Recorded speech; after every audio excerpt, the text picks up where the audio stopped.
तो ये वीडियो उन लोगों के लिए होने वाली है जो 2022 में क्लास 10th का एग्ज़ाम देने वाले हैं। तो ये आज हम जो 2020 में गणित का प्रश्न पत्र पूछा गया था उसको आज हम सॉल्व करवाएंगे। तो चलिए बिना टाइम वेस्ट किए हुए चलते हैं, हम गणित का अनसॉल्व पेपर को सॉल्व करवाएंगे। इस वीडियो में कंप्लीट 70 नंबर के सारे क्वेश्चन होंगे, इसमें कोई भी क्वेश्चन नहीं छूटेगा। तो चलिए हम लोग चलते हैं अपने पहले क्वेश्चन पर। तो इसमें दे रखा है, पहला क्वेश्चन है सभी खंड कीजिए, ठीक है। तो सभी खंड करना है इसमें। तो पहला क्वेश्चन दे रखा है जो पहले का है, इसमें दे रखा है हर के 2 की पावर m इंटू 5 की पावर n रूप के आधार पर ज्ञात कीजिए कि 1458/1250 का दशमलव प्रसार कितने स्थानों तक होगा।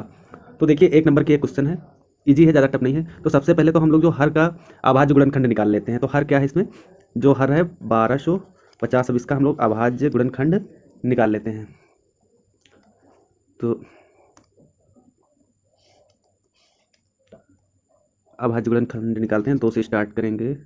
2 छक्के 12, 2 दूनी 4, 2 पंची 10, फिर 5 से जाएगा, ये 5 एकम 5, 5 दूनी 10, 5 3 15, फिर ये 5 से कटेगा, 5 दूनी 10, 5 हम 25, फिर ये 5 से जाएगा, 5 हम 25, फिर ये 5 एकम 5 कट जाएगा। तो इसका अभाज्य गुणनखंड क्या हो जाएगा, 2 की पावर 1 इंटू 5 की पावर 4। 5 कितनी बार है, 4 बार है। तब अब हम लोग लिख लेते हैं जो संख्या दे रखी, संख्या क्या दे रखी है इसमें, संख्या दे रखी है 1458 बटे में 1250 है। तो 1250 का जो हमने अभाज्य गुणनखंड निकाला है उसको लिख लेते हैं। तो 1250 का जो अभाज्य गुणनखंड है 2 गुणे 5 की पावर 4, ठीक है। तो ये है इसमें। अब इसके बाद जब हमको ये दशमलव विस्तार निकालना होता है तो क्या करते हैं, तो यहाँ पर देखिए पावर 4 है, ठीक है, यहाँ पर पावर 4 है और यहाँ पर 2 की पावर 1 ही है। तो अब ये पावर 4 और 2 की पावर 4 बराबर करना होता है दशमलव विस्तार निकालने के लिए। तो हम लोग क्या करेंगे, यहाँ पर हर में अगर 2 की पावर 3 से मल्टीप्लाई कर दें तो ये 2 की पावर 1 और 2 की पावर 3 मिलकर पावर 4 हो जाएगा। तो देखिए अगर हर में मल्टीप्लाई किए हैं तो ऊपर अंश में भी मल्टीप्लाई करना पड़ेगा, ठीक है। तो ये हमने मल्टीप्लाई कर लिया। अब क्या करेंगे, तो चलिए देखते हैं। तो ये हो जाएगा हमारा 1458, ये 2 की पावर 3 हो जाएगा हमारा, 2 दूनी 4 दूनी 8। अब ये जो 2 है, 2 गुणे 5 को 4 बार लिख लेंगे क्योंकि 5 की पावर 4 है, ठीक है। अब 2 कितनी बार, 2 की पावर 3 है तो इसको 3 बार लिख लेंगे। अब हमने ये क्यों किया, क्योंकि हमको नीचे ज़्यादा से ज़्यादा जीरो चाहिए, ठीक है। तो अगर हम इस 5 और 2 को मिलाएं तो 5 दूनी 10 हो जाएगा, और इसको निकालेंगे तो 5 दूनी 10, और यहाँ पर 5 दूनी 10, ठीक है, और ये 5 दूनी 10, तो यहाँ से 10 मिल गया, ये 10 और ये 10 और ये 10, तो 4 बार 10 है, मतलब 4 बार मल्टीप्लाई करेंगे तो हमारा हो जाएगा गुणे 8 की पावर अपान 1 और 4 0, ठीक है। तो अब यहाँ पर हमको निकल आएगा कि दशमलव विस्तार कितने अंकों तक होगा। तो देखिए अगर अब इसको सॉल्व करेंगे तो 4 0 हैं, तो दशमलव हमारा 4 अंक बाद लगेगा, तो इसलिए राइट आंसर हो जाएगा हमारा जो दशमलव विस्तार है वो कितने अंकों बाद होगा, कितने स्थानों तक होगा, तो 4 स्थानों तक होगा, 4 स्थानों तक होगा, ठीक है। तो इसका राइट आंसर हो जाएगा 4 स्थानों तक, ठीक है। तो चलिए क्वेश्चन नंबर हम लोग पहले के खा पे चलते हैं। तो इसमें दे रखा है चित्र में प्रदर्शित बहुपद के ग्राफ के आधार पर बहुपद के शून्यांक होंगे, ठीक। तो इसमें बताना शून्यांक कितने होंगे। तो देखिए एक ग्राफ बना हुआ है, तो यहाँ पर ये 0 है, ठीक है, और यहाँ पर भी 0 है, ठीक है, और यहाँ पर तो 0 होता ही है, और यहाँ पर भी 0 है, और यहाँ पर भी 0 है। तो ये जो ग्राफ है, तो ग्राफ देखिए एक्स अक्ष को कितनी बार 0 पे काट रहा है। तो यहाँ पर 1 और ये 2 और ये 3 और ये 4, तो इसका राइट आंसर हो जाएगा हमारा कि ग्राफ में शून्यांक कितने होंगे, तो 4 शून्यांक होंगे, ठीक है। तो चलिए हम लोग क्वेश्चन नंबर पहले के तीसरे पे चलते हैं, मतलब गा नंबर पे चलते हैं। तो इसमें दे रखा है त्रिभुज ABC और त्रिभुज DEF 2 ऐसे त्रिभुज हैं कि, तो सबसे पहले दे रखा है कि AB अपॉन DE और BC upon EF equal to AC upon DF equal to 4/9, ठीक है। तो देखिए इस तरीके का अगर दिया रहता है कंडीशन, तो इसका मतलब ये समरूप त्रिभुज है, जो त्रिभुज ABC और त्रिभुज DEF एक समरूप त्रिभुज है, इस तरीके से है।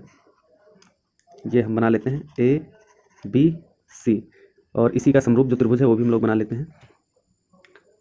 देखिए DEF, ठीक। जब इस तरीके का समरूप त्रिभुज होता है तब इसमें दे रखा त्रिभुज ABC का क्षेत्रफल अपॉन त्रिभुज DEF का क्षेत्रफल ज्ञात करना है, ठीक है। तो जो भुजाएं दे रखी, जो साइड दे रखी होती हैं, तो जैसे अब हमको यहाँ पर निकालना है ABC का, ABC त्रिभुज जो ABC का क्षेत्रफल दे रखा है, का क्षेत्रफल निकालना है।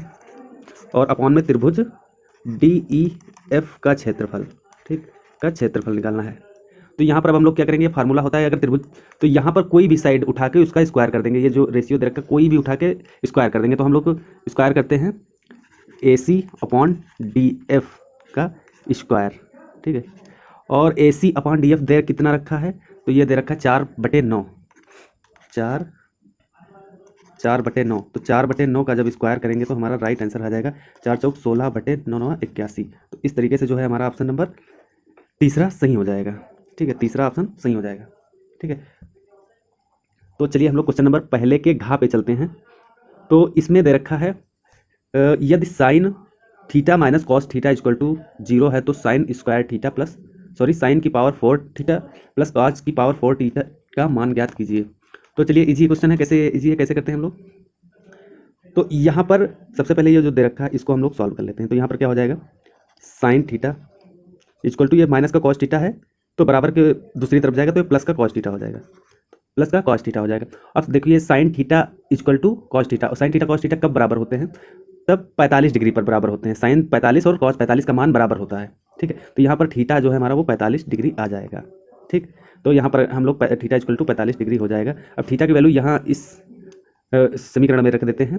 तो यहाँ पर हो जाएगा साइन थीटा मतलब साइन 45 की वैल्यू कितनी होती है, तो 1/√2 की पावर 4 हो जाएगा, प्लस कॉस थीटा की वैल्यू कितनी होती है, सॉरी कॉस 45 की वैल्यू कितनी होती है, तो उसकी भी 1/√2 होती है, उसका भी पावर हम लोग 4 कर देंगे।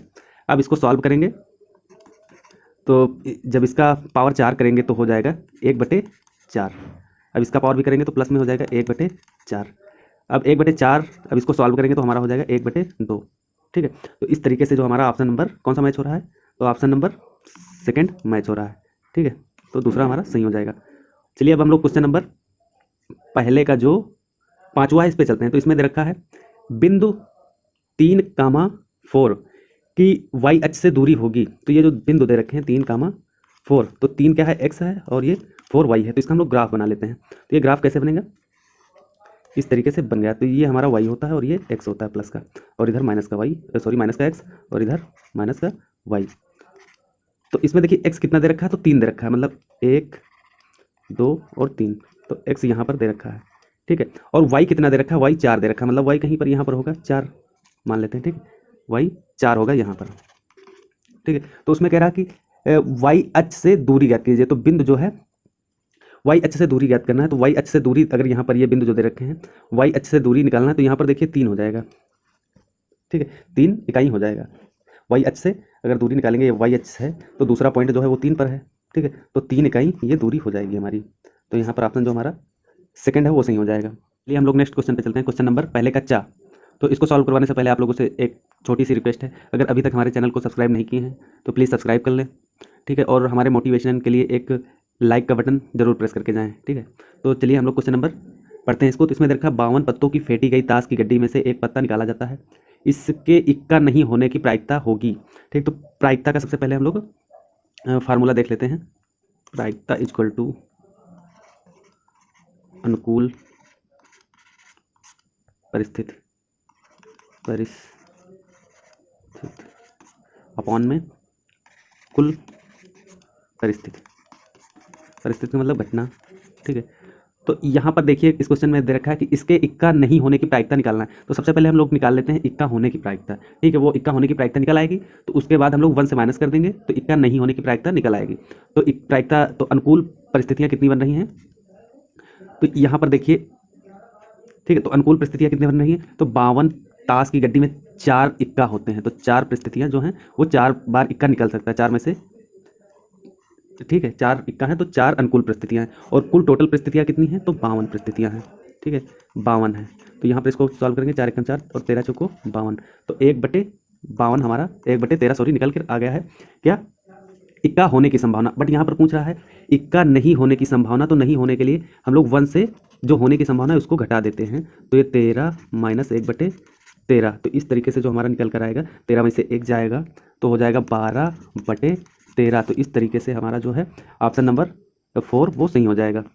तो चलिए हम लोग क्वेश्चन नंबर जो दूसरे पे चलते हैं। इसमें कह रहा है सभी खंड कीजिए, ठीक है। तो इसमें दूसरे का जो का नंबर है, इसमें कह रहा है के किस मान के लिए युगपत समीकरणों 3x+y=1 तथा 2k-1 into x plus k minus 1 into y equal to 2k+1 का कोई हल नहीं है। ठीक है, तो इसको सॉल्व करना है, इसके लिए जगह चाहिए। तो चलिए हम लोग नीचे स्पेस बना रखे हैं, ये कंप्लीट पेपर है, आप लोग देख लीजिए, इसको सॉल्व करवाएंगे हम अभी। ठीक है, तो आप लोग वीडियो को स्किप मत करना, वीडियो को कंप्लीट देखना। तो यहाँ पर हमने शायद स्पेस नहीं ऐड किया, तो चलिए वहीं पर सॉल्व करके दिखाते हैं आप लोगों को। ठीक है, तो दूसरे का 1 नंबर का क्वेश्चन है, फटाफट सॉल्व करके दिखाते हैं। तो दूसरे में देखिए, दूसरा देख लीजिए क्वेश्चन, फिर हम सॉल्व करवाते हैं। तो यहाँ पर जो मानक इक्वेशन होती हैं हम लोग उनको पहले लिख लेते हैं। ठीक है, तो मानक इक्वेशन कौन सी होती है? a1x plus b1y plus c1 equal to 0। तो यहाँ पर दो इक्वेशन है, इसलिए हमने a1 का प्रयोग किया है। ठीक है, फिर a2x plus b2y plus c2 equal to 0। ये दोनों जो मानक इक्वेशन है हमारी। ठीक है, मानक इक्वेशन है। अब जो उसमें दे रखा कोई हल नहीं का मतलब होता है ये दोनों रेखाएं अगर समांतर होंगी, ठीक है, तो इनका कोई हल नहीं होगा। अगर ये दोनों रेखाएं समांतर होंगी, ठीक, तो इनका कोई हल नहीं होगा। तो समांतर होने के लिए कंडीशन क्या होती है? तो ये जो यहाँ पर a1 और a1 a2 b2 दे रखा है, इसका मतलब है समांतर होने के लिए कंडीशन ये होती है, हम लोग फार्मूला पढ़े हैं, a1/a2 equal to b1/b2 b1/b2। ये हमारा फार्मूला होता है किसके लिए? समांतर रेखाओं के लिए, समांतर रेखाओं के लिए। ठीक है, तब अब इसी के ऊपर अगर हम लोग कंपेयर करें, जो इक्वेशन यहाँ पर दे रखी है, ये देखो इक्वेशन ये पहली दे रखी है, ठीक है, और इक्वेशन ये जो दूसरी दे रखी है, तो यहीं पर अगर हम लोग कंपेयर करें a1 और a2 क्या है, ठीक है, तो यहाँ पर अगर कंपेयर करें तो a1 जो हमारा है वो क्या है, ये देखो यहाँ पर 3 है, तो हो जाएगा हमारा 3, ठीक है, अपॉन में a2 क्या है, तो a2 यहाँ पर देखिए 2k-1 है, तो 2k-1 है। ठीक है, अब यहाँ पर हम लोग b2 देख लेते हैं, तो b2 क्या है, सॉरी b1 क्या है, तो यहाँ पर b1 जो है हमारा, देखिए यहाँ पर y का गुणांक 1 है, इसलिए 1 हो जाएगा, अपॉन में b2 देखते हैं, तो b2 क्या है, तो b2 यहाँ पर देखिए, ये देखिए k-1 है। ठीक है, तो हो जाएगा हमारा k-1। अब इसको हम लोग सॉल्व करते हैं, तो क्रॉस मल्टीप्लाई यहाँ पर कर लेंगे, क्रॉस मल्टीप्लाई करने के बाद हो जाएगा हमारा 3k-1 equal to 2k-1, 2k-1। ठीक है, अब इसको सॉल्व करेंगे हम लोग, तो हो जाएगा 3k-3 इक्वल टू 2k-1। तो आप लोग परेशान मत होना, इसका कंप्लीट PDF विद सोल्यूशन आप लोगों को मिल जाएगा हमारे टेलीग्राम चैनल पर, ऑनलाइन एग्जाम इंस्टीट्यूट के नाम से सर्च कर लेना, या फिर हमारे डिस्क्रिप्शन बॉक्स में जाके वहाँ पर लिंक टेलीग्राम की है, वहाँ पर आप लोग जाके क्वेश्चन पेपर को इसको डाउनलोड कर सकते हैं। तो यहाँ पर 2k-1 हो जाएगा। अब इसको जब हम लोग सॉल्व करेंगे तो यहाँ पर k की वैल्यू जो है वो 2 निकल कर आ जाएगी। तो यहाँ पर k का मान पूछा है, देखिए k के किस मान के लिए युगपत समीकरणों तथा का कोई हल नहीं होगा, तो 2, अगर k इक्वल टू 2 रख दिया जाएगा तो इसका कोई हल नहीं होगा। ठीक है, तो इसका राइट आंसर हमारा आ जाएगा 2। तो चलिए अब हम लोग क्वेश्चन नंबर ये दूसरे के खा पे चलते हैं। ठीक है, इसको हम लोग इरेज ना करें, नहीं तो आप लोगों को दिक्कत होगी। तो अब दूसरा सोल्यूशन हम लोग इधर करते हैं। तो इसमें दे रखा है चित्र में AO/OC BO/OD इक्वल टू 1/3 है, तो यदि DC जो है 1.5 सेंटीमीटर, तो AB का मान ज्ञात कीजिए। ठीक है, तो यहाँ पर देखिए AO/OC दे रखा है, मतलब AO क्या है, AO मतलब AO छोटा टुकड़ा है, छोटा भाग है AC रेखा का, और OC बड़ा पार्ट है। ठीक है, तो यहाँ से हम लोगों ने समझ गए हैं कि AO जो है वो AC रेखा का छोटा हिस्सा है और OC बड़ा हिस्सा है। तो उसी तरीके से हमको दे रखा है BO, तो BO जो है BD रेखा का छोटा पार्ट है और OD बड़ा पार्ट है। तो ये किसके बराबर है? 1/3 के बराबर। तो ये कंडीशन कब होती है? जब ये दोनों समरूप होते हैं। ठीक है, तो समरूप होने के लिए ये भी हो जाएगा कि जो AB मतलब छोटी रेखा है और उसके नीचे जो DC बड़ी रेखा है वो किसके बराबर हो जाएगा हमारा? इन दोनों में से किसी एक के बराबर कर सकते हैं, लिख सकते हैं हम लोग। तो हम लोग लिख सकते हैं AO/OC। ठीक है, तो यहाँ पर देखिए AB हमको निकालना है और DC की वैल्यू दे रखी 1.5 और AO/OC दे रखा है यहाँ पर 1/3, तो 1/3। तो अब इसको यहाँ पर क्रॉस मल्टीप्लाई कर लेंगे, तो AB इक्वल टू हो जाएगा हमारा 1.5/3, तो 3 × 3 = 3 × 25 15, तो 0.5 हमारा निकल कर आ जाएगा AB की वैल्यू। AB की वैल्यू आ जाएगी 0.5 सेंटीमीटर। ठीक है, तो इस तरीके से हमारा दूसरे का खा सॉल्व हो चुका है। तो चलिए क्वेश्चन नंबर हम लोग नेक्स्ट पे चलते हैं। तो ये क्वेश्चन ट्रिग्नोमेट्री से दे रखा है, तो इसमें दे रखा है √3 tan 12 डिग्री और कॉट 45 डिग्री, तो कॉट 45 डिग्री का मान होता है 1, ठीक है। फिर कॉट 60 डिग्री दे रखा है, तो कॉट 60 डिग्री का मान होता है जो हमारा tan 30 का होता है, तो tan 30 का होता है 1/√3। अब ये tan 78 दे रखा है, तो हम लोग इसको लिख सकते हैं tan 90 - 12, ठीक है। अब हम लोग इसको सॉल्व करेंगे, तो यहाँ पर हो जाएगा √3 tan 12, और इसको सॉल्व करेंगे तो हो जाएगा, देखिए √3 से √3 कैंसिल हो जाएगा, तो ये भी हमारा कट जाएगा, तो बचेगा tan 12 इंटू tan 90 - थीटा मिलकर हो जाएगा हमारा cot थीटा, मतलब cot 12 डिग्री, ठीक है। तो देखिए tan theta into cot theta हमारा क्या होता है मिलके, तो ये हो जाता है 1। तो इस तरीके से हमारा इसका राइट आंसर यहाँ से भी 1 हो जाएगा, तो इसका राइट आंसर हमारा 1 आ जाएगा, ठीक है। तो चलिए हम लोग क्वेश्चन नंबर नेक्स्ट पे चलते हैं। क्वेश्चन नंबर दूसरे का चौथा इसमें दे रखा है, ये वाला क्वेश्चन इसमें दे रखा है, एक लीप वर्ष में 52 रविवार होने की प्रायिकता ज्ञात कीजिए। तो देखिए यहाँ पर अभी हमने प्रायिकता का फार्मूला बताया था, प्रायिकता इक्वल टू क्या होता है, अनुकूल स्थिति या परिस्थिति, अनुकूल परिस्थिति अपॉन में कुल परिस्थिति, कुल परिस्थिति, ठीक। तो यहाँ पर अनुकूल देखिए एक लीप वर्ष में 52 रविवार होने की प्रायिकता निकालनी है, तो अनुकूल परिस्थिति 52 होती हैं और कुल परिस्थिति भी 52 होती है। तो इस तरीके से हमारा जो है एक लीप ईयर में 52 रविवार होने की प्रायिकता जो है वो 1 हो जाएगी, मतलब 100% हमारे 52 रविवार होंगे एक लीप ईयर में, ठीक है। तो इस तरीके से ये क्वेश्चन हो गया। अब क्वेश्चन नंबर तीसरा है, तो चलिए हम लोग तीसरे के लिए स्पेस नीचे दे रखे हैं, तो वीडियो को स्किप मत करना, कंप्लीट देख कर जाना, क्योंकि आप लोगों को मैथ का एग्ज़ाम की डेट आ चुकी है, बोर्ड एग्ज़ाम की। तो ऐसे ही पेपर आएंगे, 1-2 क्वेश्चन हम बता देंगे कि जो इसमें है वही आएंगे, सेम मन देख लेना आप लोग। तो चलिए क्वेश्चन नंबर हम लोग 3 पे चलते हैं।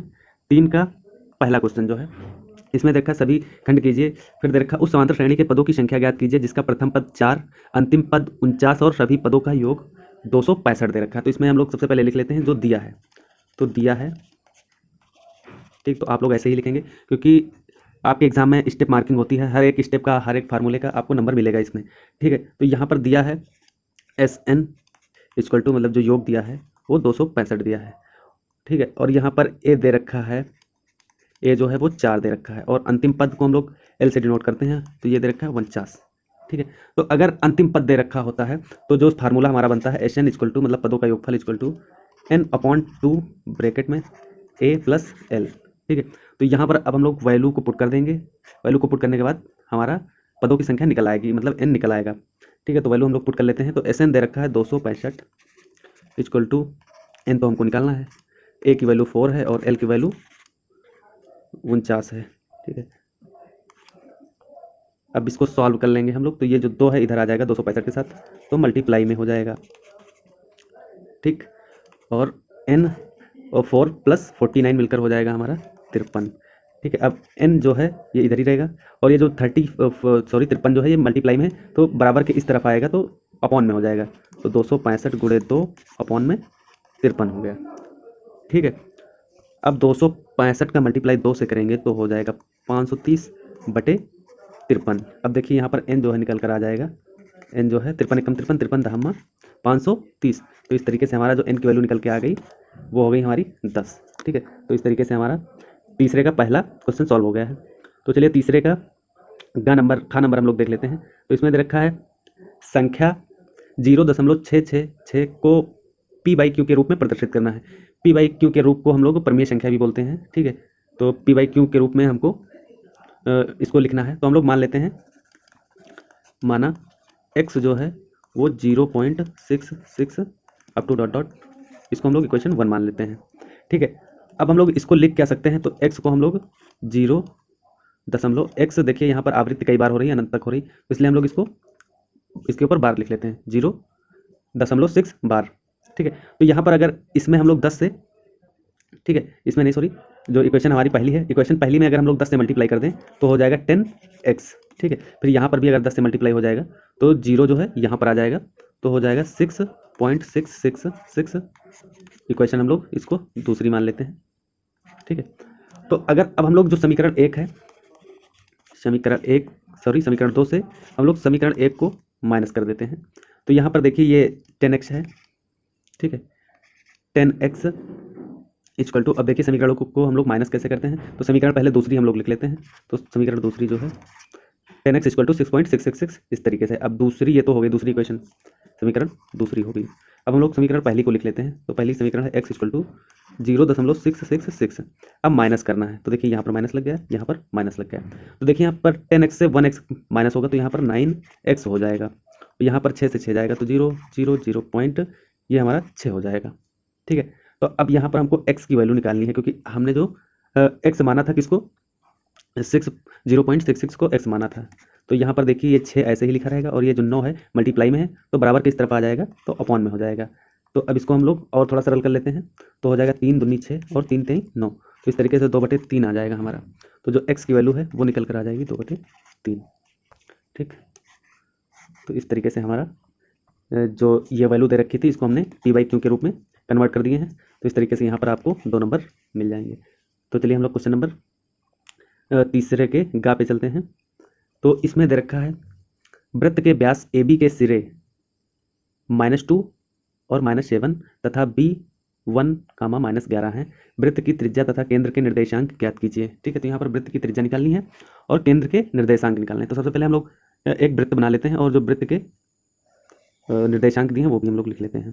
ठीक, तो इसको हम लोग एग्जाम में भी एकदम सेम टू सेम ड्रा करेंगे। जिससे ये होता है कि लिखने से ज़्यादा एग्जामिनर जो डायग्राम होते हैं उनको ज़्यादा देखता है और उसको देख के समझ में आ जाता है कि जो स्टूडेंट है उसको क्वेश्चन का मतलब समझ में आ रहा है और सोल्यूशन सही से किया होगा। तो उसको ज़्यादा टाइम नहीं लगता है कॉपी को चेक करने में। तो वो जो आगे के क्वेश्चन, अगर आपसे कुछ थोड़ा बहुत जो थ्योरी वाले क्वेश्चन जिसमें रचना वगैरह करना होता है तो वो भी पढ़ता नहीं, वो भी ऐसे नंबर दे देता है। तो आपको ज़्यादा नंबर मिलने की संभावना हो जाती है जब आप मैथ में डायग्राम बनाते हैं। ठीक है, तो यहाँ पर एक पॉइंट जो निर्देशांक दिए रखे थे तो -2, -7 दे रखा था और जो बी के निर्देशांक हैं वो 1, -11 दे रखे हैं। ठीक है, तो यहाँ पर केंद्र के निर्देशांक निकालने के लिए फार्मूला होता है। तो यहाँ पर हम लोग इसको x1 और ये y1 है और ये x2 और ये y2 मान लेते हैं। तो जो निर्देशांक, केंद्र के निर्देशांक का फार्मूला होता है वो देखिए हम लोग लिख लेते हैं। तो केंद्र का निर्देशांक जो होते हैं, केंद्र के निर्देशांक, केंद्र के निर्देशांक का फार्मूला जो वो होता है, तो पहला x जो फार्मूला x होता है निर्देशांक में कोई भी हो तो x और y होते हैं। तो जो x वाला टर्म होता है वो x1 + x2/2। ठीक है, और जो y होगा वो हमारा हो जाएगा y1 + y2/2। ये हमारा वृत्त के जो हैं वो केंद्र के निर्देशांक है। तो देखिए इतना ही करने से और ये फार्मूला लिखने से आपको 1 नंबर मिल जाएंगे। ये 2 नंबर क्वेश्चन का है इसमें, तो आपको यहाँ पर आपको 1 नंबर मिल जाएगा। ठीक है, तो अब चलिए हम लोग वैल्यू को पुट करते हैं यहाँ पर। तो यहाँ पर देखिए x1 यहाँ पर -2 है तो -2 प्लस यहाँ पर x2 क्या है 1 है। ठीक, तो पुट कर लेंगे और अपॉन में 2। फिर कामा y1 क्या है तो -7 है, y1 -7 है और y2 क्या है, y2 है -11 अपॉन में 2 कर लिए। अब इसको जब सॉल्व करेंगे तो यहाँ पर देखिए -2 से में +1 करेंगे तो -1/2 कामा यहाँ पर -11 और -7 मिलकर हो जाएगा -18/2। अब जब इसको सॉल्व करेंगे हम लोग तो हो जाएगा -1/2 कामा 2 × 2 2 9 18, तो -9 हो जाएगा। ठीक, तो ये हमारे केंद्र के निर्देशांक होंगे, ये x होगा और ये y होगा। तो इस तरीके से हमारे केंद्र के निर्देशांक हो गए। तो अब यहाँ पर देखिए व्यास निकालना है। ठीक है, यहाँ पर पूछा गया है वृत्त की त्रिज्या ज्ञात करना। निर्देशांक तो निकल गए हैं लेकिन वृत्त की त्रिज्या भी निकालनी है। तो अगर हम लोग यहाँ पर व्यास निकाल लेते हैं तो वृत्त की त्रिज्या भी निकल आएगी, क्योंकि व्यास और त्रिज्या का जो रिलेशन है वो होता है व्यास इक्वल टू 2r, मतलब त्रिज्या का 2 गुना होता है। तो यहाँ पर हम लोग देखिए डायग्राम में ये व्यास AB है तो हम लोग AB को फाइंड कर लेते हैं। तो व्यास AB जो है, कोई भी रेखा का जो फार्मूला होता है, अगर ये कोई AB जो व्यास है AB, ठीक है, AB व्यास है, यहाँ पर निर्देशांक जो दे रखे हैं x1 y1 और यहाँ पर जो निर्देशांक दे रखे हैं x2 और y2। तो इस जो रेखा AB है इसका मान निकालने के लिए फार्मूला हमारा होता है। तो अगर यहाँ पे हम लोग AB निकालें तो AB = हो जाएगा √x2 - x1 का स्क्वायर प्लस y2 - y1 का स्क्वायर हो जाएगा। ठीक है, तो यहाँ पर चलिए हम लोग सारी वैल्यू पुट कर लेते हैं। ठीक है, सारी वैल्यू यहाँ पर दे रखा है। तो AB = हो जाएगा देखिए x2 की वैल्यू जो है वो 1 दे रखा है। ठीक है, और यहाँ पर x1 की वैल्यू जो है -1 है, सॉरी -2 है, इसलिए ये -2 और ये वाला माइनस मिलकर प्लस का 2 हो जाएगा, का स्क्वायर हो जाएगा। प्लस में यहाँ पर देखिए y2 की वैल्यू क्वेश्चन में दे रखी है -11 और फिर जो है y1 की वैल्यू दे रखी है, देखिए y1 की वैल्यू -7 दे रखी है, तो -7 का माइनस और ये माइनस मिलकर प्लस हो जाएगा, तो प्लस का 7 का स्क्वायर हो जाएगा। अब इसको हम लोग सॉल्व करेंगे तो ये 1 + 2 मिलकर हो जाएगा 3 का स्क्वायर, प्लस इसको सॉल्व करेंगे तब हो जाएगा हमारा -4 का स्क्वायर। ठीक है, तो अब इसको सॉल्व करेंगे तो ये हो जाएगा 3 3 9 प्लस 4 चौक 16, माइनस का स्क्वायर प्लस होता है तो 4 चौक 16 हो जाएगा। ये हो जाएगा हमारा √9 + 16 मिलकर हो जाएगा 25। तो जो ए बी है हमारा 25 का अंडर रूट निकालेंगे, वर्गमूल निकालेंगे तो हमारा हो जाएगा 5। ठीक है, तो ये हमारा 5 हो जाएगा, 5 इकाई। तो ए बी निकल कर आया, लेकिन अभी हमको त्रिज्या निकालना है यहाँ पर, तो त्रिज्या हो जाएगा AB/2, मतलब व्यास का आधा हो जाएगा। तो यहाँ पर 5/2 हमारी त्रिज्या निकल कर आ जाएगी। इसको सॉल्व करेंगे तो 2.5 इकाई आ जाएगा, इकाई। ठीक है, तो इस तरीके से हम लोग त्रिज्या यहाँ पर निकाल लिए हैं। तो चलिए क्वेश्चन नंबर हम लोग अगले क्वेश्चन पे चलते हैं। तो ये क्वेश्चन हो गया है। अब तीसरे के हम लोग घा पे चलते हैं, मतलब तीसरे के चौथे नंबर पे। तो टाइम ज़्यादा हो रहा है, लेकिन हम आप लोगों को ज़्यादा से ज़्यादा समझाते हुए चलेंगे। तो इसमें दे रखा है क्वेश्चन नंबर तीसरे का चौथा जो है, ये दे रखा है 10 सेंटीमीटर त्रिज्या वाले वृत्त की एक जीवा AB वृत्त के केंद्र पर 90 डिग्री का कोण बनाती है, लघु वृत्त खंड का क्षेत्रफल ज्ञात कीजिए। तो सबसे पहले हम लोग डायग्राम बना लेते हैं। तो एक 10 सेंटीमीटर त्रिज्या का जो है वो एक वृत्त है। ठीक है, अब वृत्त में AB एक जीवा है, AB एक जीवा है। ठीक, तो वृत्त में AB एक जीवा है के केंद्र पर 90 डिग्री का कोण बनाती है। ठीक, AB वृत्त के केंद्र पर जीवा से एक 90 डिग्री का कोण यहाँ पर बन रहा है, इस तरीके से 90 डिग्री का ये जो कोण है 90 डिग्री का। और ये जो ये O हो जाएगा, तो AO जो है वो त्रिज्या है, तो 10 सेंटीमीटर हो जाएगी त्रिज्या। ठीक है, तो त्रिज्या 10 सेंटीमीटर यहाँ पर हो जाएगी। तो अगर हम लोग अगर फार्मूले की बात करें, जो त्रिज्य खंड का क्षेत्रफल होता है, ठीक है, त्रिज्य खंड का क्षेत्रफल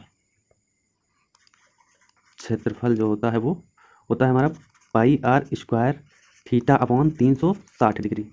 ठीक है, तो त्रिज्य खंड में निकलेगी कितनी एरिया वो भी हम लोग जान लेते हैं। तो ये जो त्रिज्य खंड बन रहा है इस तरीके से जो बन रहा है, तो एरिया कितने निकलेगी, तो ये जो एरिया है टोटल, ये पूरी एरिया, ठीक है, ये पूरी एरिया निकालनी है हमको। तो यहाँ से ये निकल के आ जाएगा, तो πr की वैल्यू है 10, तो 10 का स्क्वायर हो जाएगा, इंटू थीटा जो दे रखा है, एंगल जो दे रखा है वो 90 डिग्री दे रखा है, अपॉन में 360। ठीक है, तो यहाँ से इसको सॉल्व करेंगे तो हमारा हो जाएगा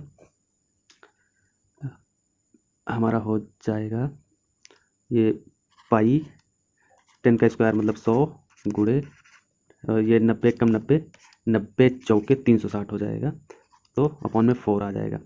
ठीक है, अब इसको सॉल्व करेंगे, 4 कम 4 और 25 चौके 100, तो हमारा आ जाएगा 25 पाई सेंटीमीटर स्क्वायर। ठीक है, एरिया है तो स्क्वायर में हो जाएगा सेंटीमीटर स्क्वायर। अब क्या करना है, तो इसमें क्या था, लघु वृत्त खंड का क्षेत्रफल ज्ञात कीजिए। ठीक है, अब लघु वृत्त का क्षेत्रफल कैसे निकाला जाएगा, तो ये भी देख लीजिए आप लोग। लघु वृत्त खंड जो है, ठीक है, तो लघु वृत्त खंड और त्रिज्य खंड ये दूसरा चीज़ होता है। त्रिज्य खंड आप लोग यहाँ पर समझ गए, ये होता है एरिया जिसका निकाला गया है, जितने में ये डार्क किए हैं हम लोग।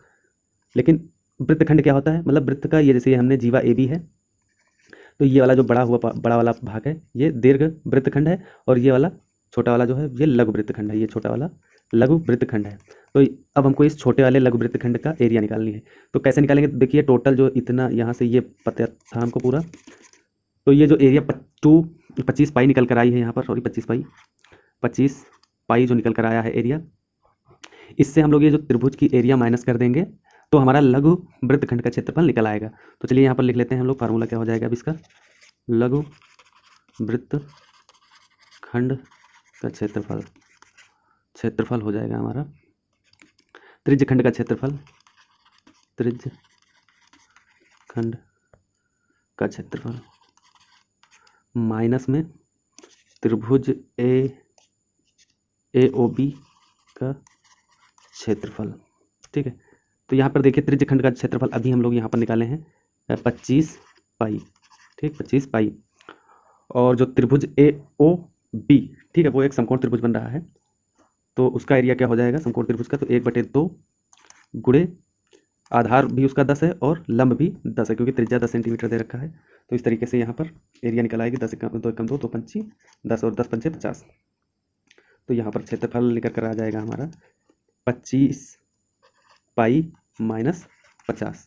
ठीक है, तो यहाँ पर 25 कॉमन मिल रहा है, तो 25 पाई माइनस 2 सेंटीमीटर स्क्वायर। तो इस तरीके से जो है हमारा लघु वृत्तखंड का क्षेत्रफल निकल आया है 25 ब्रैकेट में पाई माइनस 2। ठीक है, तो ये हमारा लघु वृत्त का क्षेत्रफल निकल आया है। तो चलिए क्वेश्चन नंबर हम लोग को तीसरा कंप्लीट हो गया है। 3 के जो 4 क्वेश्चन थे वो चारों हमने करवा दिए। अब चलिए हम लोग क्वेश्चन नंबर 4 पे चलते हैं। तो चौथे क्वेश्चन में दे रखा सभी खंड कीजिए, और इसमें जो चौथे का नंबर है इसमें कह रहा है न्यूक्लिड एल्गोरिथम का प्रयोग करके 426 तथा 576 का महत्तम समापवर्तक ज्ञात कीजिए। ठीक है, तो यहाँ पर दे रखा है 426 और 576 का। तो यहाँ पर 426 और 576 का मासा निकालना, लेकिन न्यूक्लिड एल्गोरिथम का प्रयोग करके। तो न्यूक्लिड जो एल्गोरिथम होता है ये क्या होता है, तो देखिए ये एक फार्मूला बेस है और स्टेप बाय स्टेप करना होता है इसमें। ठीक है, एल्गोरिथम की डिफिनेशन भी यही होती है कि step by step solve any problem is called algorithm. ठीक, तो यहाँ पर जो न्यूक्लिड एल्गोरिथम है इसका फार्मूला हो जाएगा A equal to B Q plus R. ठीक है, जहाँ पर जो आर है वो या तो 0 से बड़ा होना चाहिए, ठीक है, या फिर 0 के बराबर होना चाहिए। ठीक है, तो मोस्टली कंडीशन हम लोग 0 के बराबर निकालेंगे। तो अब यहाँ पर ए बी क्यू और आर का मतलब क्या है, तो ये भी हम लोग देख लेते हैं। तो ए जो है ये हमारा क्या है, भाज्य है, बी भाजक है, और क्यू जो है ये हमारा भागफल है, भागफल, और जो बचा हुआ है वो हमारा शेषफल है। आर इक्वल टू शेषफल, रिमाइंडर शेषफल। ठीक, तो अब जो न्यूक्लिड एल्गोरिथम का प्रयोग करके हमको मासा निकालना है, तो इसका प्रयोग जो भाग विधि होती है उसी का हम लोग प्रयोग करके इसको निकाल सकते हैं। ठीक है, तो सबसे पहले अब हम लोग जो 426 और 576 दे रखा है इसमें ए किसको मानेंगे, ठीक है, और बी किसको मानेंगे। तो जो बड़ी संख्या होती है हम लोग उसको ए मान लेते हैं। तो यहाँ पर 576 बड़ी संख्या है, उसको हम लोग देखो ए मान लिए हैं, और जो छोटी संख्या है उसको बी मान लेते हैं। तो 426 जो है वो छोटी संख्या है तो उसको बी मान लिए हैं। अब काम स्टार्ट होता है यहाँ पर एल्गोरिथम का। ठीक है, तो जो एल्गोरिथम का formula A equal to B Q R. तो यहाँ पर अब इसको भाग देते हैं दोनों को, फिर यहाँ पर जो रिमाइंडर बचेगा उसको लिखेंगे, भागफल जो होगा उसको लिखेंगे और भाजक को लिखेंगे। ठीक है, तो यहाँ पर अब हम लोग भाग दे देते हैं। देखिए चलिए भाग देना स्टार्ट करते हैं। तो सबसे पहले हम लोग छोटी संख्या जो है 426 और 576 को भाग के द्वारा सॉल्व करेंगे। तो ये एक बार जाएगा यहाँ पर, तो 426 अपॉन में, सॉरी रिमाइंडर जो बचेगा ये 150 बचेगा। ठीक है, तो देखिए यहाँ पर अब रिमाइंडर देखिए यहाँ पर 150 बच गया है, तो 150 लिख लिए हैं। और हमारा जो बी माने थे, बी कितना माने थे, तो 426, और यहाँ पर क्यों मतलब क्यों क्या माना गया था, तो भागफल यहाँ पर देखिए 1 आया है, तो इंटू में 1 हो जाएगा प्लस 15, और ए हम लोग माने थे 576। ठीक है, तो अब ये वैल्यू हो गई है। अब हम लोग दूसरे स्टेप में फिर चलते हैं।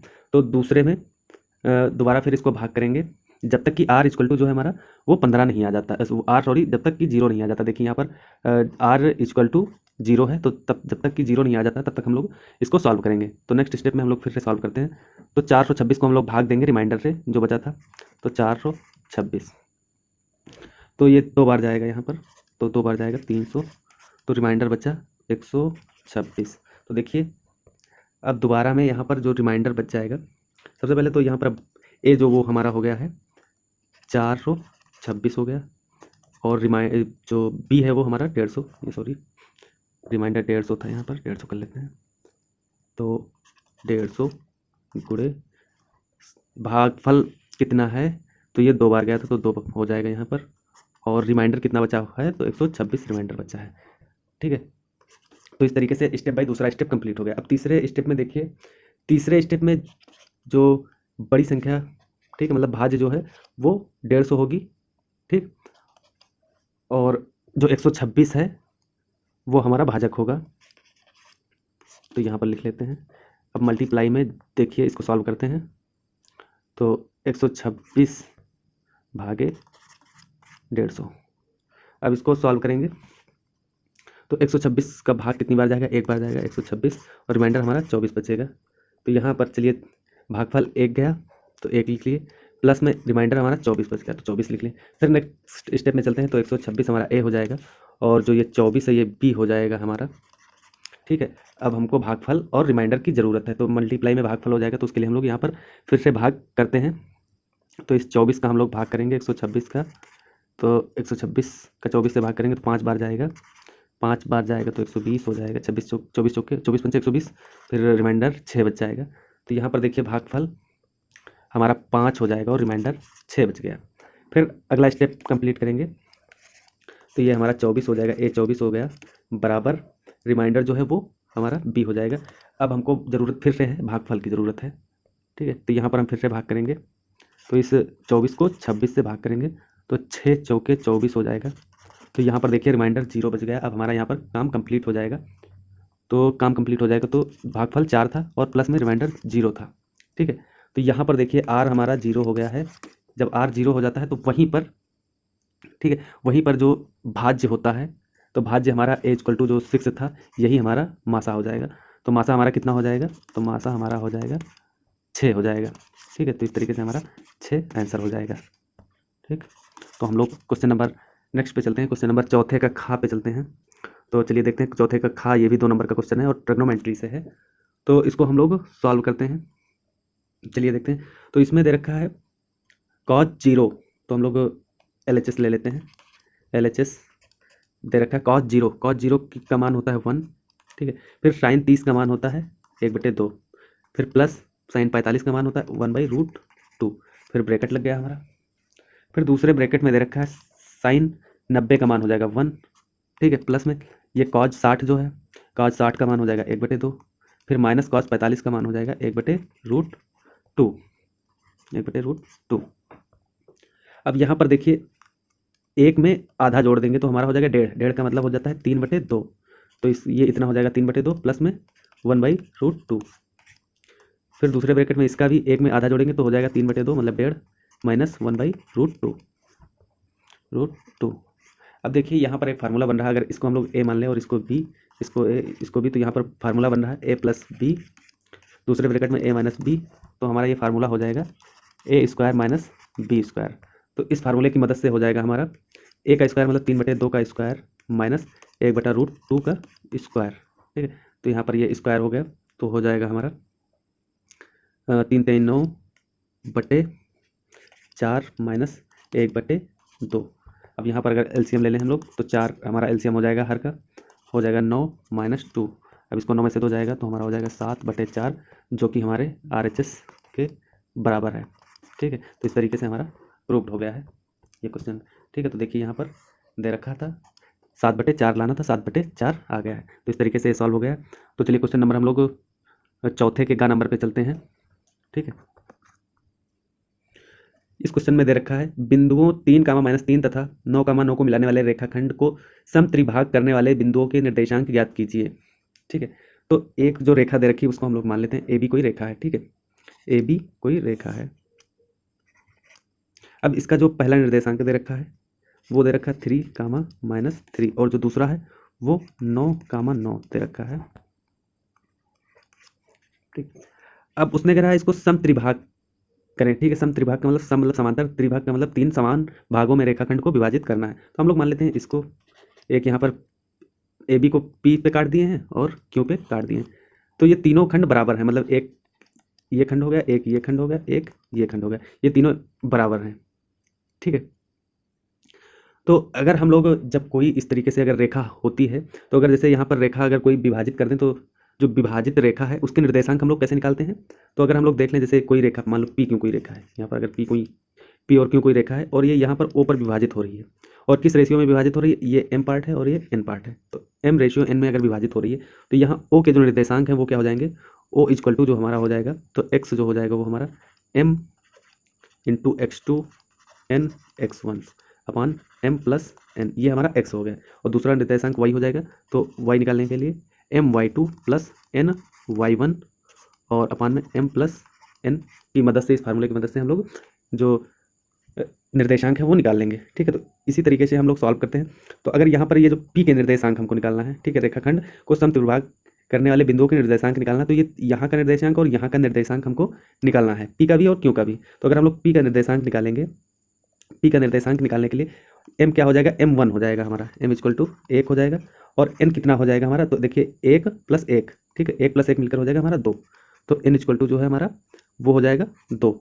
ठीक है, n इक्वल टू हो जाएगा 2।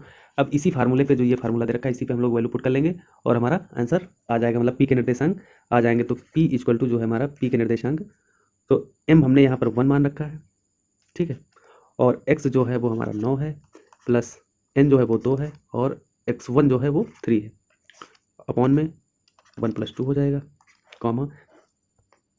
अब y का बारी आ रही है, तो यहाँ पर हमने 1 m जो है वो 1 माना है, और y2 जो है वो हमारा 9 है, प्लस में n जो 2 है, और y1 जो है वो -3 है, -3 है। कैसे, ये देखो -3 जो है, y1 -3 है। तो ये सब हम निर्देशांक ध्यान रखेंगे वैल्यू पुट करते टाइम, जिससे कि हमारा आंसर जो है एकदम करेक्ट आए। ठीक है, तो 1 + 2 हो जाएगा। अब इसको सॉल्व करेंगे हम लोग, तो सॉल्व करने पर पी के निर्देशांक जो है वो 5 और 1 निकल कर आ जाएंगे। आप लोग इनको सॉल्व कर लेना, टाइम ज़्यादा हो रहा है इसलिए हम लोग थोड़ा शॉर्ट में चलेंगे। फिर अब दूसरे पे हमको क्यू के निर्देशांक निकालने हैं, क्यू जो बिंदु है इसका निर्देशांक निकालना है। तो यहाँ पर देखिए निर्देशांक निकालने के लिए रेखाखंड यहाँ से यहाँ की जो दूरी है वो 2 है, और यहाँ से यहाँ की दूरी जो है क्यू और बी के बीच की दूरी 1 है। तो एम एन का यहाँ पर जो वैल्यू हो जाएगी, तो यहाँ पर क्यू का निर्देशांक निकालने के लिए जो रेखा एक क्यू रेशियो क्यू बी में बट जा रही है, तो इसका निर्देशांक या रेशियो जो है वो 2:1 में हो रहा है, मतलब m जो है वो 2 है और n 1 है। ठीक है, तो यहाँ पर हम लोग q निकाल लेते हैं। तो q निकालने के लिए जो m है उसकी वैल्यू 2 हो जाएगी, x2 की वैल्यू 9 हो जाएगी, प्लस n 1 हो जाएगा, n2 में x1 3 हो जाएगा। फटाफट वैल्यू को पुट कर लेते हैं, सेम फार्मूला बेस है जैसे अभी ऊपर हमने फार्मूला को, इंटू 9 + 1 ब्रैकेट में जो है -3 वो हो जाएगा, अपॉन में 2 + 1। अब इसको सॉल्व करेंगे तो हमारे क्यू के निर्देशांक जो हैं वो 18 यहाँ पर हो जाएगा, 9 दूनी 18 + 3 अपॉन 3, और दूसरा 18 - 3/3। अब इसको जब सॉल्व करेंगे तो हमारा 18 और 3 मिलकर हो जाएगा 21, 21/3 को सॉल्व करेंगे तो 7 × 21 7 हो जाएगा। 18 में से जब हमारे 3 जाएगा तो 15 बचेंगे, 15/3 को जब सॉल्व करेंगे तो हमारा 5 आ जाएगा। तो इस तरीके से हमारे जो रेखाखंड है उसके निर्देशांक निकल आए हैं। तो दोनों निर्देशांक को हम लोग लिख लेते हैं यहाँ पर। जो पी का निर्देशांक निकल कर आया है वो 5,1 है, और क्यू का निर्देशांक जो है वो 7,5 है। तो इस तरीके से हम क्वेश्चन नंबर 4 का जो का नंबर है उसको सॉल्व करते हैं और 2 नंबर का काम कंप्लीट कर लेते हैं। तो चलिए क्वेश्चन नंबर हम लोग चौथे के गा पे चलते हैं। इसमें दे रखा है 12 सेंटीमीटर वाले त्रिज्यखंड का कोण 120 डिग्री है। इस त्रिज्यखंड को इस प्रकार मोड़ा गया है कि उसके 2 किनारे वाली त्रिज्याओं को एक साथ जोड़कर शंकु प्राप्त होता है। शंकु का आयतन ज्ञात कीजिए। तो यहाँ पर चलिए जल्दी से हम लोग वृत्त बना लेते हैं जो, ठीक है। तो वृत्त में बोल रखा है कि 12 सेंटीमीटर त्रिज्या जो है, ठीक है। तो जो ये केंद्र हो गया तो 12 सेंटीमीटर ये त्रिज्या होगी। तो 12 सेंटीमीटर वाले त्रिज्यखंड, ठीक है। तो यहाँ पर जो एंगल बना रखा है वो 120 डिग्री का एंगल है। तो ये जो कंप्लीट है ये हमारा त्रिज्यखंड है, त्रिज्यखंड। अब इस त्रिज्यखंड को मोड़कर, मतलब ये जो इस रेखा को और इस त्रिज्या को आपस में चिपका के एक क्या बनाया गया है, एक शंकु बनाया गया है, ठीक है। तो शंकु का आयतन निकालना है, ठीक है। तो शंकु यहाँ पर जैसे इस तरीके से शंकु बन जाएगा, ठीक है। तो शंकु तो हम बना लिए हैं। शंकु की जो एल है मतलब तिरछी ऊंचाई वो तो 12 ही होगी। हाइट हमको पता नहीं है, ठीक है, हाइट, ठीक है। और शंकु का आयतन निकालने का जो फार्मूला होता है वो क्या होता है, जो बेलन का आयतन होता है उसका बटा 3 होता है। वॉल्यूम जो होता है वो इक्वल टू πr²h/3 होता है। तो यहाँ पर देखिए हमको h की ज़रूरत पड़ेगी और r तो दे ही रखा है, खैर r नहीं दे रखा है। तो r हम लोग चलिए देखते हैं कैसे निकालते हैं, ठीक है। तो चलिए यहाँ पर हम लोग त्रिज्या कैसे निकालेंगे। तो ये जो शंकु की जो ये 2πr है, ठीक है, ये शंकु का जो 2πr है ये किसके बराबर हो जाएगा हमारा, तो जो ये वृत्त का जो चाप की लंबाई है यहाँ से यहाँ की लंबाई के बराबर हो जाएगा। तो चलिए हम लोग जो शंकु का 2πr है वो किसके बराबर है, चाप की लंबाई के बराबर है, चाप की लंबाई के बराबर है। अब चाप की लंबाई हम लोग निकालते कैसे हैं, तो 2πr, ठीक है। 2πr देखिए इस वृत्त की जो त्रिज्या है इसको हम लोग कैपिटल आर से मान लेते हैं, ठीक है। 2πr इंटू थीटा, ठीक, थीटा अपॉन में 360 डिग्री। तो यहाँ पर देखिए थीटा तो क्वेश्चन में दे रखा है 120 डिग्री, और रेडियस जो त्रिज्या है कैपिटल आर वो 12 सेंटीमीटर है। तो 2π इंटू 12 इंटू 120/360। तो देखिए 0 से 0 कैंसिल, 12 एकम 12, 12 3 36, 3 एकम 3, 3 चौक 12, 4 दूनी 8। तो इस तरीके से जो हमारी है 2πr कितना हो जाएगा, 2πr इक्वल टू 8π, पाई से पाई कैंसिल, और ये 2 मल्टीप्लाई में इधर आ जाएगा, अपॉन में हो जाएगा, 2 एकम 2, 2 चौके 8। तो r इक्वल टू हमारा 4 सेंटीमीटर निकल कर आ जाएगा, ठीक है। तो यहाँ पर हम r निकाल चुके हैं। अब r जब निकल आया है, ठीक है, जब r निकल आया है, r का मतलब ये यहाँ पर शंकु का r निकल आया है 4 सेंटीमीटर, ठीक है। अब हमको ज़रूरत है वॉल्यूम निकालने के लिए h की ज़रूरत है। तो यहाँ पर h क्या हो जाएगा, h जो है वो l का स्क्वायर माइनस r का स्क्वायर का अंडर रूट हो जाएगा। तो l का स्क्वायर मतलब 12 का स्क्वायर माइनस r का स्क्वायर मतलब 4 का स्क्वायर। तो 12 का स्क्वायर होता है 144 माइनस 4 का स्क्वायर होता है 16, ठीक है। तो इस तरीके से 144 से 16 जाएगा, यहाँ पर रूट है तो 128 बचेगा, तो रूट का 128 हो जाएगा। और इसको सॉल्व करेंगे तो हमारा 8√2 निकल कर आ जाएगा। तो h हमारा निकला है 8√2। तो अब वैल्यूम निकालना है, तो वैल्यूम में दोनों चीज़ अब पता हो गई, r भी पता हो गया और h भी पता हो गया है। तो यहाँ पर अब हम लोग वैल्यू पुट कर लेते हैं। तो v इक्वल टू हो जाएगा पाई, ठीक है। तो पाई की वैल्यू हो जाएगी 22/7। तो ये 1/3 हम लोग लिख लेते हैं पहले ही, 1/3, ठीक है। फिर ये 22/7 हो गया। उसके बाद रेडियस 4 निकल कर आई है, 4 का स्क्वायर मतलब 4 इंटू 4 हो जाएगा। और h हमारा क्या निकल कर आया है 8 इंटू √2, ठीक है, √2 निकल कर आया है। तो यहाँ पर अब हम लोग सॉल्व करेंगे तो वैल्यूम जो है निकल कर आ जाएगा हमारा टोटल वैल्यूम 189.61, ठीक है, सेंटीमीटर क्यूब। तो ये हमारा वॉल्यूम निकल कर आ जाएगा। तो आप लोग सॉल्व कर लेना, इतना ही हमारा आंसर आ जाएगा। तो चलिए हम लोग क्वेश्चन नंबर अगले पे चलते हैं। तो इस क्वेश्चन में दे रखा है 5वें का द्विघात बहुपद 6x² माइनस 3 माइनस 7x के शून्यांक ज्ञात कीजिए तथा बहुपद के गुणांकों तथा शून्यांकों में संबंधों की पुष्टि कीजिए। ये 4 नंबर का क्वेश्चन है। तो इसमें दे रखा है शून्यांक निकालना है। शून्यांक को हम लोग मूल भी कहते हैं, मतलब मूल जो इंग्लिश में जिनको रूट्स बोलते हैं। तो मूल निकालना है, ठीक है। तो ये एक द्विघात समीकरण दे रखा है। द्विघात समीकरण है 2x² minus 7x minus 3 equal to 0। तो यहाँ पर अगर हम लोग कंपेयर करें जो एक द्विघात समीकरण स्टैंडर्ड होती है, तो ax² plus bx plus c equal to 0 से अगर तुलना करें यहाँ पर, तो यहाँ पर हमारा a इक्वल टू हो जाएगा 6, b इक्वल टू हो जाएगा -7 और c हमारा जो है वो -3 हो जाएगा, -3। तो यहाँ पर c की वैल्यू -3 हो गई। तो अब हम लोग श्रीधराचार्य का फार्मूला लगा देते हैं यहाँ पर, श्रीधराचार्य। तो ये भी हम लोग फार्मूले का नाम भी लिखते चलेंगे जिससे कि आपको फ्यूचर में याद रहे, और कॉम्पिटिटिव एग्जाम में भी कभी कभी पूछ लेता है कि श्रीधराचार्य सूत्र इन चारों ऑप्शनों में से कौन सा है, तो हमको पता भी होना चाहिए श्रीधराचार्य क्या होता है। तो श्रीधराचार्य में जो मूल है वो x हम लोग मानते हैं। तो x निकालने के लिए -b plus minus √b² minus 4ac upon में 2a हो जाएगा। तो देखिए यहाँ पर a b c की वैल्यू दे रखी है, बस पुट करना है बस, ठीक। तो चलिए यहाँ पर पुट कर लेते हैं। तो b दे रखा है 7, माइनस का 7 दे रखा है, ठीक है, ये माइनस का 7 है। तो माइनस का 7 दे रखा है, तो ये पहले ही माइनस लगा है और ब्रैकेट में -7 प्लस माइनस अंडर रूट -7 का स्क्वायर -4, a कितना है 6 और c कितना है -3, और अपान में हमारा हो जाएगा 2a 6 है, ठीक। अब चलिए इसको सॉल्व करते हैं हम लोग। तो हमारा हो जाएगा प्लस का 7 प्लस माइनस और ब्रैकेट में हमारा हो जाएगा 49, ये माइनस और ये माइनस मिलके प्लस हो जाएगा। तो हो जाएगा हमारा 72 अपॉन में 6×2 = 12 हो जाएगा। फिर नेक्स्ट स्टेप सॉल्व करते हैं। तो ये हमारा हो जाएगा 7 प्लस माइनस √121/12। √121 को सॉल्व करेंगे तो 7 प्लस माइनस √121 का हो जाएगा 11 हो जाएगा। तो यहाँ पर इस तरीके से आ गया। तो x की वैल्यू जो है वो 1 हो जाएगा 7 + 11/12 और ये जो दूसरा माइनस है, एक प्लस लेंगे, एक बार माइनस लेंगे, तो 7 माइनस 11/12 हो जाएगा। अब x की वैल्यू हमारी आ जाएगी 18/12 माइनस 4/12। इसको सॉल्व करेंगे और तो हो जाएगा 3/2 माइनस 1/3। ये हमारे शून्यांक हो गए, ठीक है, ये हमारे शून्यांक हो गए। फिर इसमें बोला है गुणांकों तथा शून्यांकों में संबंध, ठीक है। तो हेडिंग हम लोग डालेंगे और लिखेंगे, हेडिंग डालेंगे हम लोग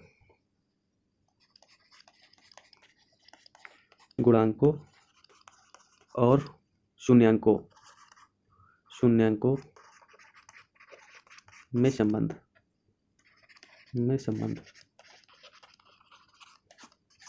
ठीक है। तो यहाँ पर अगर हम लोग जो मूल होते हैं, मूलों का योगफल अगर हम लोग यहाँ पर निकालें, तो मूलों का योगफल मतलब शून्यांकों का योगफल। तो मूलों का योगफल जो है वो हम लोग पी और क्यू से डिनोट करते हैं। पी और क्यू हमारे मूल हैं। ये होता है हमारा -b/a। तो माइनस ये b और ये क्या है, ये गुणांक हैं, और p और q क्या है, ये शून्यांक है। तो शून्यांक और गुणांक में हमारा रिलेशनशिप ये है। और अगर यहीं पर अगर हम लोग p इंटू क्यू मतलब मूलों का गुणनफल निकालें, तो वो हो जाएगा हमारा c/a, ठीक है। तो यहीं पर अगर हम लोग p प्लस क्यू मतलब मूलों का योगफल निकाल लें, तो चलिए मूलों का योगफल पहले हम केवल निकाल लेते हैं यहाँ पर। तो p plus Q equal to होता है -b/,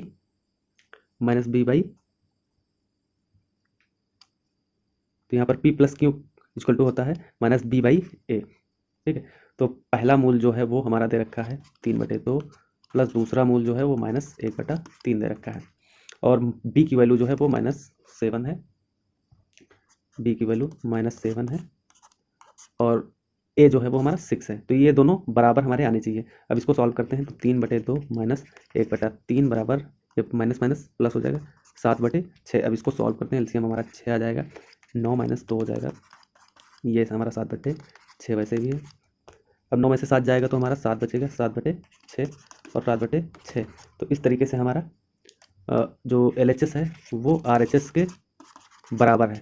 तो यहाँ पर गुणांकों तथा शून्यांकों में जो संबंधों की पुष्टि हो रही है यहाँ पर, तो ये पुष्टि हमारी सही हो गई है। अब इसी तरीके से दूसरा भी हम लोग कर लेंगे। तो दूसरा जो p इंटू क्यू है उसको भी हम लोग कर लेंगे, तो c/a होता है, इसको भी हम लोग प्रूव करके दिखा देंगे, ठीक है। तो चलिए आप लोग ये कर लेना। तो चलिए हम लोग क्वेश्चन नंबर नेक्स्ट पे चलते हैं। क्वेश्चन नंबर 5वें का जो है वो खा नंबर पे चलते हैं, ठीक है। तो इसमें दे रखा सिद्ध कीजिए कि वृत्त पर बाह्य बिंदु से खींची स्पर्शियां केंद्र को बाह्य बिंदु से मिलाने वाली रेखा से बराबर कोण बनाती हैं। चित्र में कोण AOB 100 डिग्री, तो कोण APO मतलब A से यहाँ P और O, ये वाला एंगल निकालना है, ठीक है, ये वाला एंगल निकालना है। तो यहाँ पर सबसे पहले हम बात करें जो दिया है, तो देखिए इस तरीके के क्वेश्चन थ्योरेटिकल हैं, इनको हम लोग थोड़ा इसमें हिंदी भी ऐड करेंगे, लिखेंगे थ्योरी, जिससे कि हमारे नंबर कट ना पाए, ठीक है। तो चलिए हम लोग यहाँ पर लिख के आप लोगों को बता देते हैं। तो यहाँ पर अगर दिया है, हेडिंग डाल लेंगे, ठीक है। फिर दिया है, हेडिंग डाल के इसमें लिख लेंगे हम लोग एक वृत्त, एक बाह्य बिंदु, ठीक है, एक वृत्त पर एक बाह्य बिंदु P से PA तथा PB दो स्पर्श रेखाएं खींची गई हैं, ठीक है। तो इसमें जो बाह्य बिंदु P दे रखा है, यहाँ से वृत्त पर दो स्पर्श रेखाएं PA एवं PB खींची गई हैं, ठीक है। अब यहाँ पर सिद्ध करना है, जो क्वेश्चन में सिद्ध करवाना चाह रहा है वो हम लोग यहाँ पर लिख लेंगे, सिद्ध करना है। तो ये हमारा दूसरा पॉइंट हो गया, दूसरी लाइन होगी।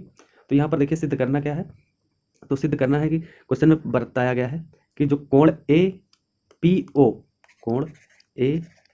वो किसके बराबर है, तो कोण BPO के बराबर है, ठीक है। तो ये हमको प्रूफ करना है, ठीक है। अब हम लोग यहाँ पर रचना हेडिंग डालते हैं। तो देखिए इसमें ऑलरेडी क्वेश्चन बनाया है, तो इसमें हम लोग रचना में केवल इतना लिख देंगे, प्रश्न चित्र के अनुसार, ठीक है।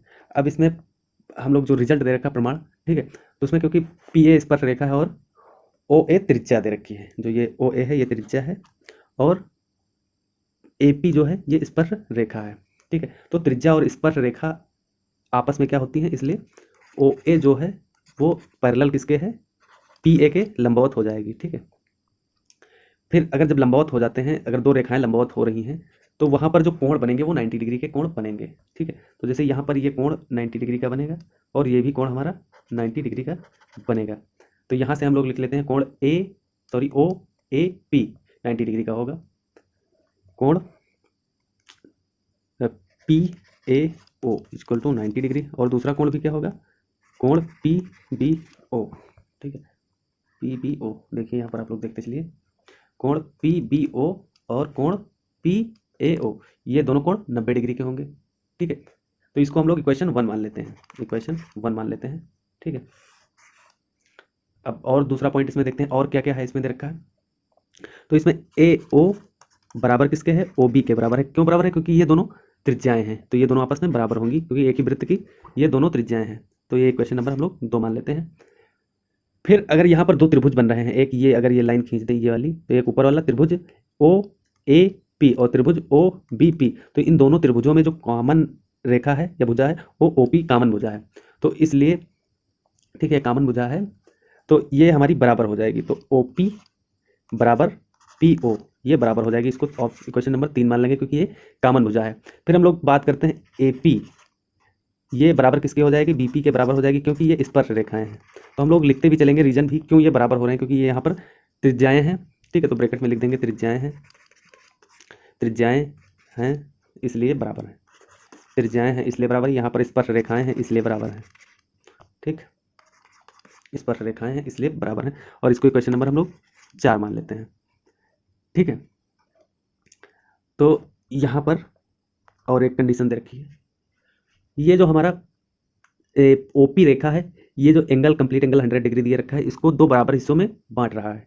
ठीक है, तो ये जो कोण जो है हमारा कोण AOP किसके बराबर हो जाएगा, कोण BOP के बराबर हो जाएगा, और ये कितना हो जाएगा, 100 डिग्री का, जो 100 डिग्री दिया है उसको 2 बराबर हिस्सों में बांट देता है, तो ये 50 डिग्री हमारा हो जाएगा, 50 डिग्री यहाँ पर निकल के आ जाएगा।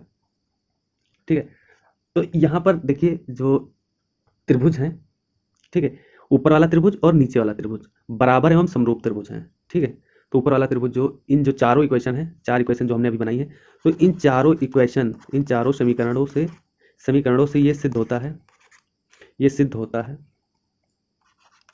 यह सिद्ध होता है कि, ठीक, ये सिद्ध होता है कि ये जो दोनों त्रिभुज बन रहे हैं, त्रिभुज AOP और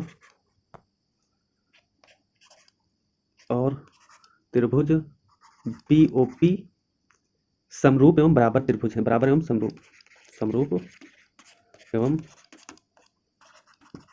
बराबर के त्रिभुज हैं, बराबर के त्रिभुज हैं,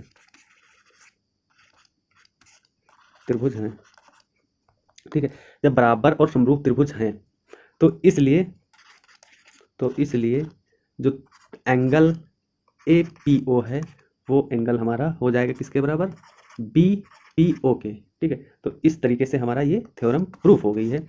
ठीक है, तो हेंस ये सिद्ध हो गया है, यह सिद्ध हो गया, यह सिद्ध हो गया।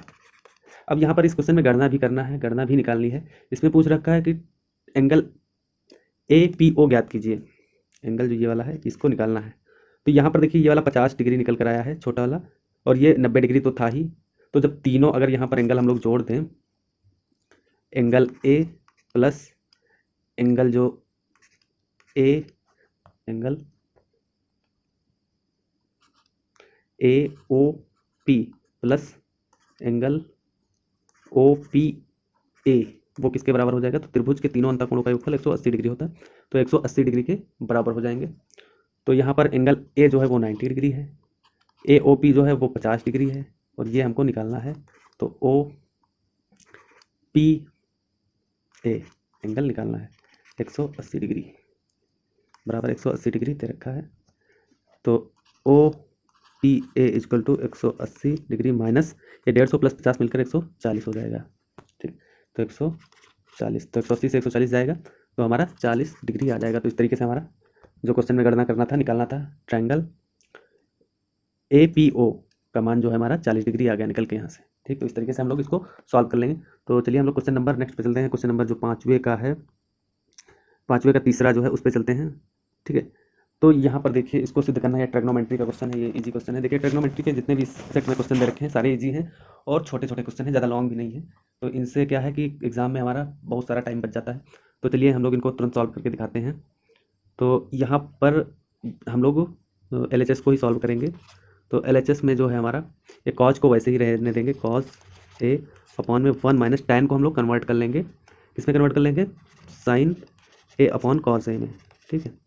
फिर माइनस साइन स्क्वायर ऐसे ही रहेगा, साइन स्क्वायर ए अपॉन में कॉस ए माइनस साइन ए, ये भी ऐसे हमारा रहेगा।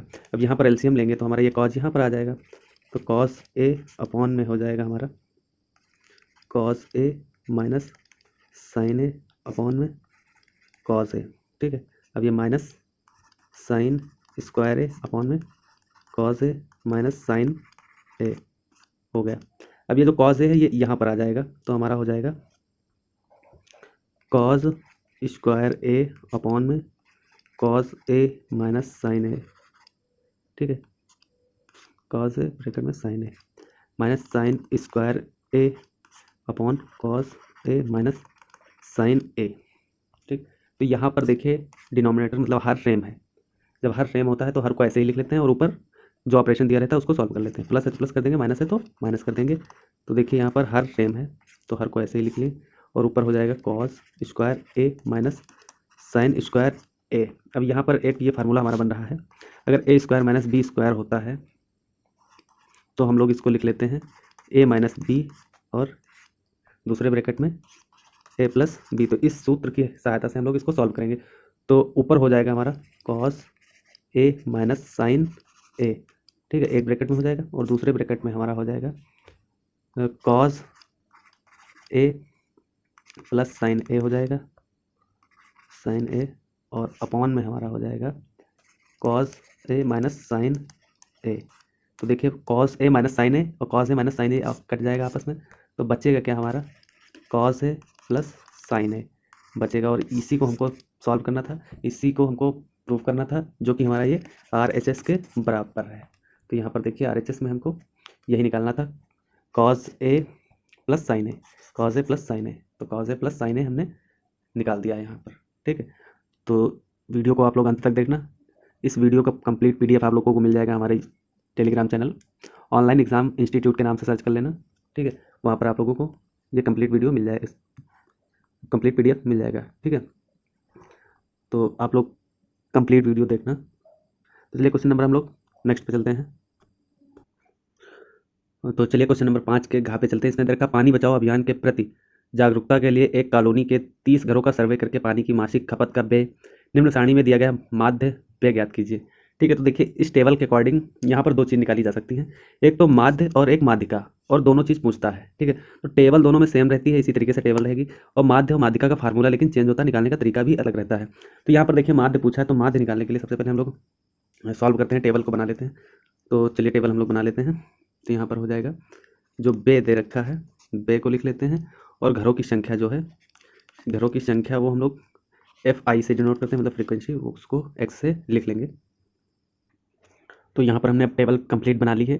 अब यहाँ पर सबसे पहले अब हमको निकालना है मध्यमान, निकालना है। मध्यमान का मतलब क्या होता है, ये जो दोनों सीमाएं दे रखी हैं 65 और 68 को ऐड करेंगे और 2 से डिवाइड कर देंगे, वही हमारी मध्यमान निकल कर आ जाएगा। तो हम लोग मध्यमान यहाँ पर हो जाएगा 66.5, ठीक है। तो यहाँ पर हो जाएगा 69.5, 72.5, फिर 75.5, फिर हो जाएगा 78.5, 81.5 हो जाएगा, और 84.5। तो आपको ये मध्यमान निकालना पता हो गया होगा कैसे निकालते हैं। जैसे अब देखिए यहाँ पर मध्यमान और ये जो घरों की संख्या मतलब फ्रीक्वेंसी दे रखी है उसका मल्टीप्लाई करके लिखना है। तो 66.5 का मल्टीप्लाई करेंगे 2 से, तो ये हो जाएगा हमारा 133, फिर इसका मल्टीप्लाई करेंगे यहाँ पे तो 278 हो जाएगा हमारा, और 3 का इससे मल्टीप्लाई करेंगे तो 217.5 आप लोग कर लेना मल्टीप्लाई, ठीक है। हम जल्दी जल्दी आपको सॉल्व करके दिखाते हैं कि कैसे इसका मान निकलेगा, ठीक है, क्योंकि टाइम यहाँ पर कम है और वीडियो काफ़ी लंबी होती जा रही है, ठीक है। तो यहाँ पर अब हम लोग ये टोटल कर लेते हैं, ठीक है। तो टोटल करेंगे तो ये हमारा जो सम ऑफ XI है ये हो जाएगा हमारा, मध्यमान का टोटल करेंगे तो 30, नहीं मध्यमान का टोटल नहीं करना पड़ेगा। तो यहाँ पर हम लोग टोटल करेंगे तो जो फ्रीक्वेंसी का टोटल करेंगे तो हो जाएगा ये 30 हो जाएगा हमारा, और यहाँ पर इसका टोटल करेंगे तो ये हमारा हो जाएगा 2277, ठीक है। अब माध्य निकालने का फार्मूला क्या होता है, तो ये है हमारा XI FI इक्वल टू, तो माध्य इक्वल टू होता है हमारा sigma x I F I upon sigma F I. देखिए ये दोनों वैल्यू हमने निकाल ली है, बस इस फार्मूले पे रख देना है और सॉल्व कर लेना है, हमारा आंसर आ जाएगा। तो अब यहाँ पर सॉल्व करेंगे तो 75.9 आ जाएगा। इस तरीके से हमारा ये आंसर निकल कर आ गया है और 4 नंबर यहाँ से पक्के हो गए हैं। ठीक है, तो चलिए हम लोग क्वेश्चन नंबर अगले पे चलते हैं। तो अगला क्वेश्चन है क्वेश्चन नंबर 6। ठीक है, इसमें दे रखा है 2 अंकों की संख्या में दहाई का अंक इकाई के अंक का 3 गुना है। यदि संख्या में से 54 घटाया जाए तो अंक पलट जाते हैं, संख्या ज्ञात कीजिए। तो हम लोग सबसे पहले यहाँ पर मान लेते हैं कि माना जो इकाई का अंक है वो x है, फिर दहाई का अंक जो है उसको हम लोग y मान लेते हैं। ठीक है, इकाई का अंक x है और दहाई का अंक y है। तो जो संख्या यहाँ पर बन जाएगी वो हमारी 10y प्लस में x, ये हमारी संख्या बन जाएगी। तो प्रश्न के अनुसार, प्रश्न में पहले ही लाइन पे दे रखा है कि जो हमारी संख्या है दहाई का अंक इकाई के अंक का 3 गुना है। ठीक है, तो जो दहाई का अंक हमने y माना है, ठीक है, और इकाई का अंक x माना, तो इकाई का अंक 3 गुना है। ठीक है, तो इसको हम लोग इक्वेशन नंबर फर्स्ट मान लेते हैं। अब पुनः जो प्रश्न में हम लोग चलते हैं, तो पुनः दोबारा प्रश्न में कह रहा है कि जो संख्या से 54 माइनस करने पर, संख्या में 54 माइनस करने पर जो अंकों के मान परस्पर बदल जाते हैं। ठीक है, अंकों के मान परस्पर बदल जाते हैं। ये देखिए यहाँ पर दे रखा है यदि संख्या से 54 घटाया जाए तो अंकों के मान आपस में पलट जाते हैं। पलटने का मतलब जो दहाई हमने x का जो मान माना था, इकाई का मान माना था, तो देखिए यहाँ पर x है वो दहाई पे आ गया है और y को हमने इकाई माना था, y को दहाई माना था, तो वो इकाई के स्थान पर आ गया है। अब जब हम इसको सॉल्व करेंगे तो ये 10y और ये वाला जो बराबर के इस तरफ दिया है y माइनस हो जाएगा तो 9y बचेगा। ठीक है, और ये माइनस का 54 इक्वल टू ये प्लस का x है बराबर के उस तरफ जाएगा तो 10x से माइनस हो जाएगा तो 9x बचेगा। ठीक है, यहाँ पर अब हम लोग इक्वेशन नंबर जो फर्स्ट है उसकी वैल्यू से हम लोग यहाँ पर y की वैल्यू पुट कर लेते हैं। ठीक है, तो यहाँ पर हम लोग पुट करेंगे 9, y कितना है 3x दे रखा है इक्वेशन 1 में, तो हम लोग y के स्थान में 3x पुट कर लेंगे, माइनस 54 इक्वल टू 9x। अब यहाँ से 9 3 27x हो जाएगा हमारा, माइनस 54 हो जाएगा इक्वल टू 9x। अब ये 9x जो है बराबर के इस तरफ आ जाएगा तो 27x से माइनस हो जाएगा, तो माइनस 9x। और ये प्लस का 54 है तो बराबर के उस तरफ जाएगा, सॉरी माइनस का 54 है तो बराबर के उस तरफ जाएगा तो प्लस का हो जाएगा, प्लस का 54। 27 में से 9 को माइनस कर देंगे तो हो जाएगा हमारा 18x इक्वल टू 54। अब 18 मल्टीप्लाई में बराबर के इस तरफ ले आएंगे तो हो जाएगा हमारा अपॉन में 54/18। तो इसको सॉल्व करेंगे, 18 कम 18 अठाते हैं 54, तो x की वैल्यू जो है हमारी यहाँ पर निकल कर आ जाएगी, x इक्वल टू 3 निकल कर आ जाएगा। तो हमको यहाँ पर संख्या निकालना था, तो देखिए अगर संख्या निकाले यहाँ पर x की वैल्यू हमारी 3 आ गई है तो y की वैल्यू कैसे निकल जाएगी यहाँ पे, तो y बराबर हमारा हो जाएगा 3 × 3 मतलब 3 3 9 हो जाएगा हमारा। तो इस तरीके से जो हमने संख्या मानी थी वो संख्या क्या थी 10y प्लस में x, ये संख्या हमारी थी। ठीक है, संख्या ये हमारी थी 10y प्लस x। तो y निकल कर आया है 9, तो 10 × 9 हो जाएगा, प्लस x निकल कर आया है 3, तो 90 + 3 इक्वल टू 93 हो जाएगा। तो ये संख्या हमारी 93 है। ठीक है, तो चलिए अब हम लोग क्वेश्चन नंबर 6 के का नंबर पे चलते हैं। इसमें कह रहा है एक वृत्ताकार कमरे के ऊपर अर्धगोलाकार गुंबद है, उसका कुल भीतरी आयतन 48,510 मीटर क्यूब है तथा भीतरी व्यास उसकी महत्तम ऊंचाई के बराबर है। तो कमरे की ऊंचाई ज्ञात कीजिए। तो यहाँ पर चलिए हम लोग सबसे पहले डायग्राम बना लेते हैं। तो एक वृत्ताकार कमरा है, वृत्ताकार कमरे का मतलब एक बेलनाकार है, एक बेलनाकार कमरा है, और इसके ऊपर एक अर्धगोलाकार गुंबद है, अर्धगोलाकार गुंबद है। ठीक, ये हमने बना लिया। फिर उसने कहा है उसकी भीतरी व्यास उसकी महत्तम ऊंचाई के बराबर है। भीतरी व्यास का मतलब ये जो है व्यास को हम लोग 2r से डिनोट करते हैं, मतलब त्रिज्या का दोगुना होता है व्यास। तो ये जो भीतरी व्यास है उसकी महत्तम ऊंचाई मतलब जो मैक्सिमम ऊंचाई है ये वाली, ये मैक्सिमम ऊंचाई जो है h, ये किसके बराबर है, ये 2r के बराबर है। तो देखिए ये जो अर्धगोला है इसकी भी त्रिज्या जो है ये त्रिज्या है, तो ये r हो जाएगा। तो जो बचा हुआ नीचे का है ये भी r होगा, जो बचा हुआ नीचे जो बेलनाकार कमरा है या वृत्ताकार कमरा है उसकी भी जो हाइट है वो h हो जाएगी। तो हाइट h तो होती है लेकिन ये है कितनी, r मतलब रेडियस के बराबर है। ठीक है, तो ये इतना हो गया काम। अब इसमें निकालना है कि ऊंचाई क्या होगी। ठीक है, तो आयतन दिया है, तो आयतन जो हो जाएगा वॉल्यूम इक्वल टू होगा हमारा, देखिए ये जो सर्कल बन रहा है बेलनाकार कमरा है इसका आयतन क्या हो जाएगा, तो इसका आयतन हो जाएगा πr² h, प्लस में जो ऊपर अर्धगोलाकार गुंबद है उसका वॉल्यूम का फार्मूला हो जाएगा हमारा, फार्मूला हो जाएगा 2πr³ 3। तो ये फार्मूला हो गया, इस फार्मूले पे वैल्यू सारी पुट करना है। तो देखिए यहाँ पर वॉल्यूम दे रखा है 48,510। ठीक है, ये पाई ऐसे ही रहेगा, r² और h देखिए h यहाँ पर क्या है r दे रखा है, तो यहाँ पर r हो जाएगा प्लस 2/3 πr³ तो यहाँ से हो जाएगा πr³ प्लस 2/3 πr³।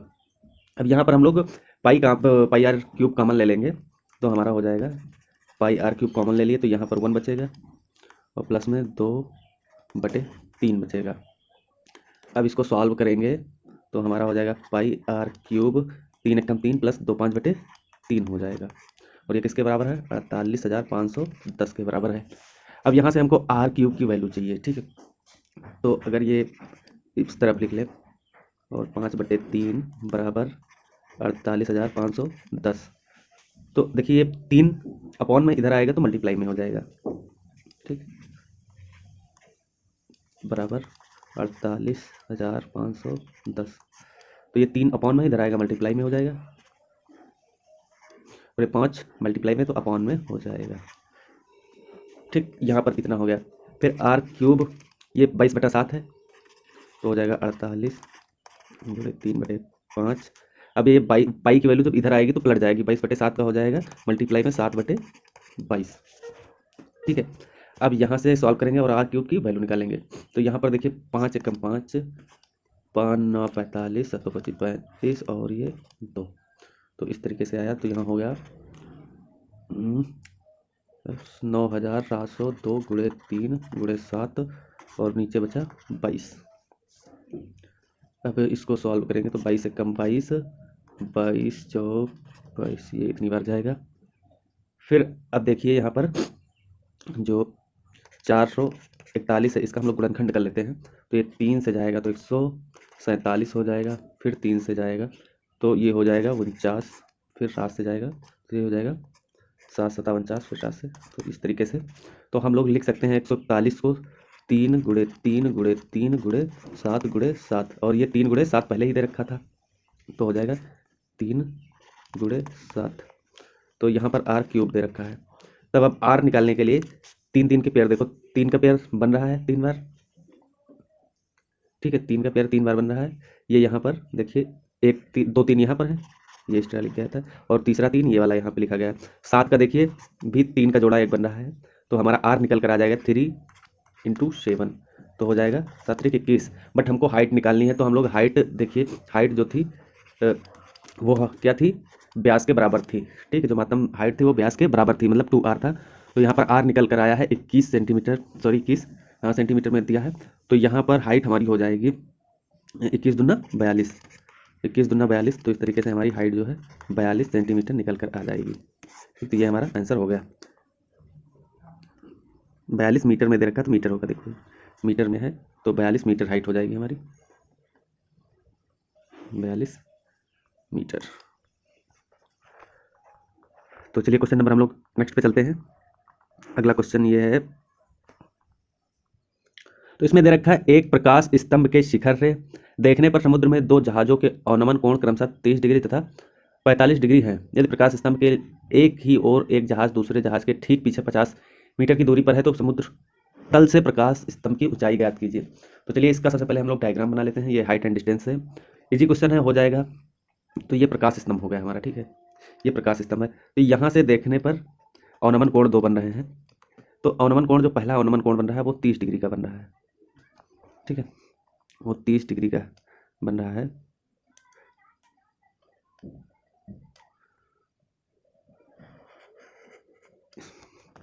ये हमारा डायग्राम बना रहे हैं।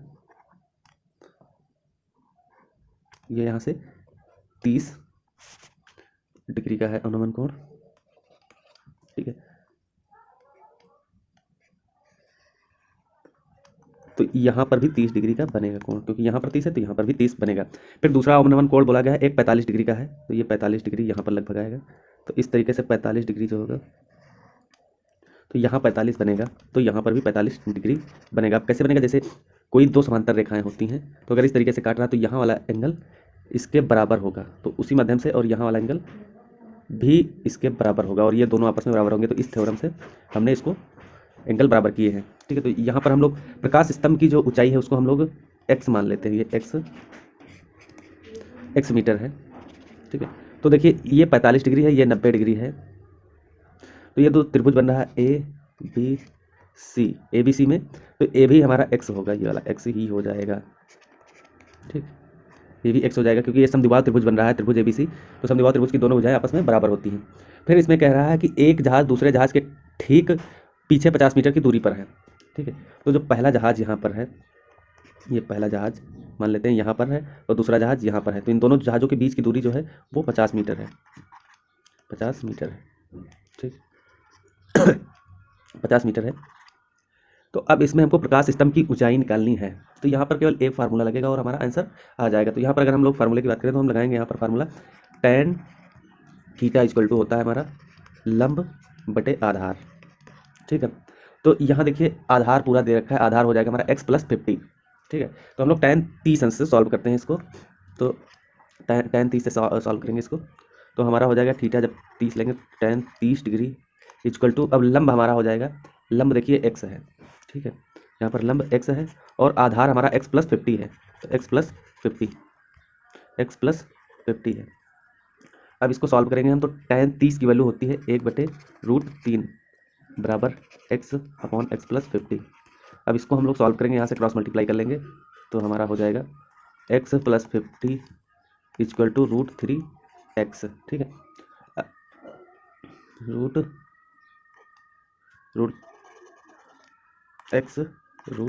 ये होगा। फिर अब देखिए ये x जो है, या इस x को हम लोग बराबर के इस तरफ ले आते हैं, तो हमारा हो जाएगा, इस x को ले जा रहे हैं उस तरफ, तो हो जाएगा 50 इक्वल टू x√3, ये वाला x बराबर किस तरफ आएगा तो माइनस का हो जाएगा। अब यहाँ पर देखिए x कॉमन मिल रहा है, तो x कॉमन ले लेंगे हम लोग, x कॉमन ले लेंगे तो 50 बराबर x कॉमन हो जाएगा, तो ब्रैकेट में आ जाएगा √3 माइनस 1। अब देखिए हमको यहाँ पर हाइट निकालनी थी, x की वैल्यू निकालनी थी, तो x इधर ही रहेगा, ठीक है, ये मल्टीप्लाई में है, बराबर के इस तरफ आएगा तो अपॉन में हो जाएगा, तो हो जाएगा x equal to 50 upon √3 minus 1। अब अभी ये सॉल्व नहीं हुआ है, अभी इसको हम और थोड़ा सॉल्व कर लेते हैं। तो देखिए ये माइनस का है, तो हम लोग इसके प्लस से मल्टीप्लाई कर देते हैं हर में, तो ऊपर भी अंश में भी मल्टीप्लाई वही सेम करेंगे। अब देखिए नीचे यहाँ पर बन रहा है a माइनस बी, दूसरे ब्रैकेट में a प्लस बी, तो यहाँ पर स्क्वायर हो जाएगा, देखिए तो नीचे हो जाएगा √3 का स्क्वायर माइनस 1 का स्क्वायर, तो जब ऊपर हो जाएगा हमारा 50 √3 प्लस 1 और नीचे √3 का स्क्वायर हो जाएगा, मतलब 3 और माइनस 1, 3 में से 1 जाएगा तो 2 बचेगा, यानी 50/2 और ब्रैकेट में √3 प्लस 1, 2 एकम 2 25 आ जाएगा। तो हमारी यहाँ पर x की वैल्यू आ जाएगी 25 √3 प्लस 1। h हमारी हाइट है, तो स्तंभ की ऊंचाई जो है प्रकाश स्तंभ की ऊंचाई हमारी हो जाएगी 25 ब्रैकेट में √3 प्लस 1 मीटर। तो इस तरीके से हमारा ये आंसर हो गया। तो चलिए क्वेश्चन नंबर नेक्स्ट पे चलते हैं। ये क्वेश्चन नंबर हमारा क्वेश्चन 6 का घ नंबर है, तो इसको हम लोग सॉल्व करते हैं। तो इसमें दे रखा है निम्नलिखित सारणी में 4 निमान लैंपों के जीवन काल का विवरण दिया गया है, लैंपों के जीवन काल की माध्यिका तथा बहुलक की गणना कीजिए, ठीक है। तो देखिए यहाँ माध्यिका निकालने को पूछा है, इससे पहले एक और टेबल इस क्वेश्चन में दे रखा था इसी तरीके की, तो उसमें माध्य पूछा था, तो माध्य का फार्मूला दूसरा होता है, माध्यिका का फार्मूला दूसरा होता है। देखिए टेबल लेकिन दोनों में सेम रहती हैं, तो सबसे पहले हम लोग टेबल बना लेते हैं, फिर उसके बाद अगला काम स्टार्ट करते हैं। तो चलिए, तो यहाँ पर हमने टेबल बना ली है कंप्लीट। अब यहाँ पर काम स्टार्ट होता है, तो यहाँ पर सबसे पहले अब हम लोगों को संचयी बारंबारता निकालनी है। तो संचयी बारंबारता आप लोगों को निकालने के लिए ये 14 ऐसे ही लिख लेते हैं, ठीक है। फिर इस 14 और 56 को ऐड करके यहाँ पर लिखते हैं, ठीक है। तो ये हो जाएगा 70। फिर इस 70 और 60 को ऐड करके यहाँ पर लिखेंगे, तो हो जाएगा ये हमारा 130। फिर इसी तरीके से हम लोग कंटिन्यू करते रहेंगे, तो 216, फिर 290 और ये फिर हो जाएगा 352, लास्ट में हमारा 400 हो जाएगा। अब यहाँ पर ये जो बारंबारताएँ दे रखी हैं, तो इनको हम लोग ऐड कर लेते हैं, तो सम ऑफ FI, तो ये टोटल हमारा हो जाएगा 400, ठीक है।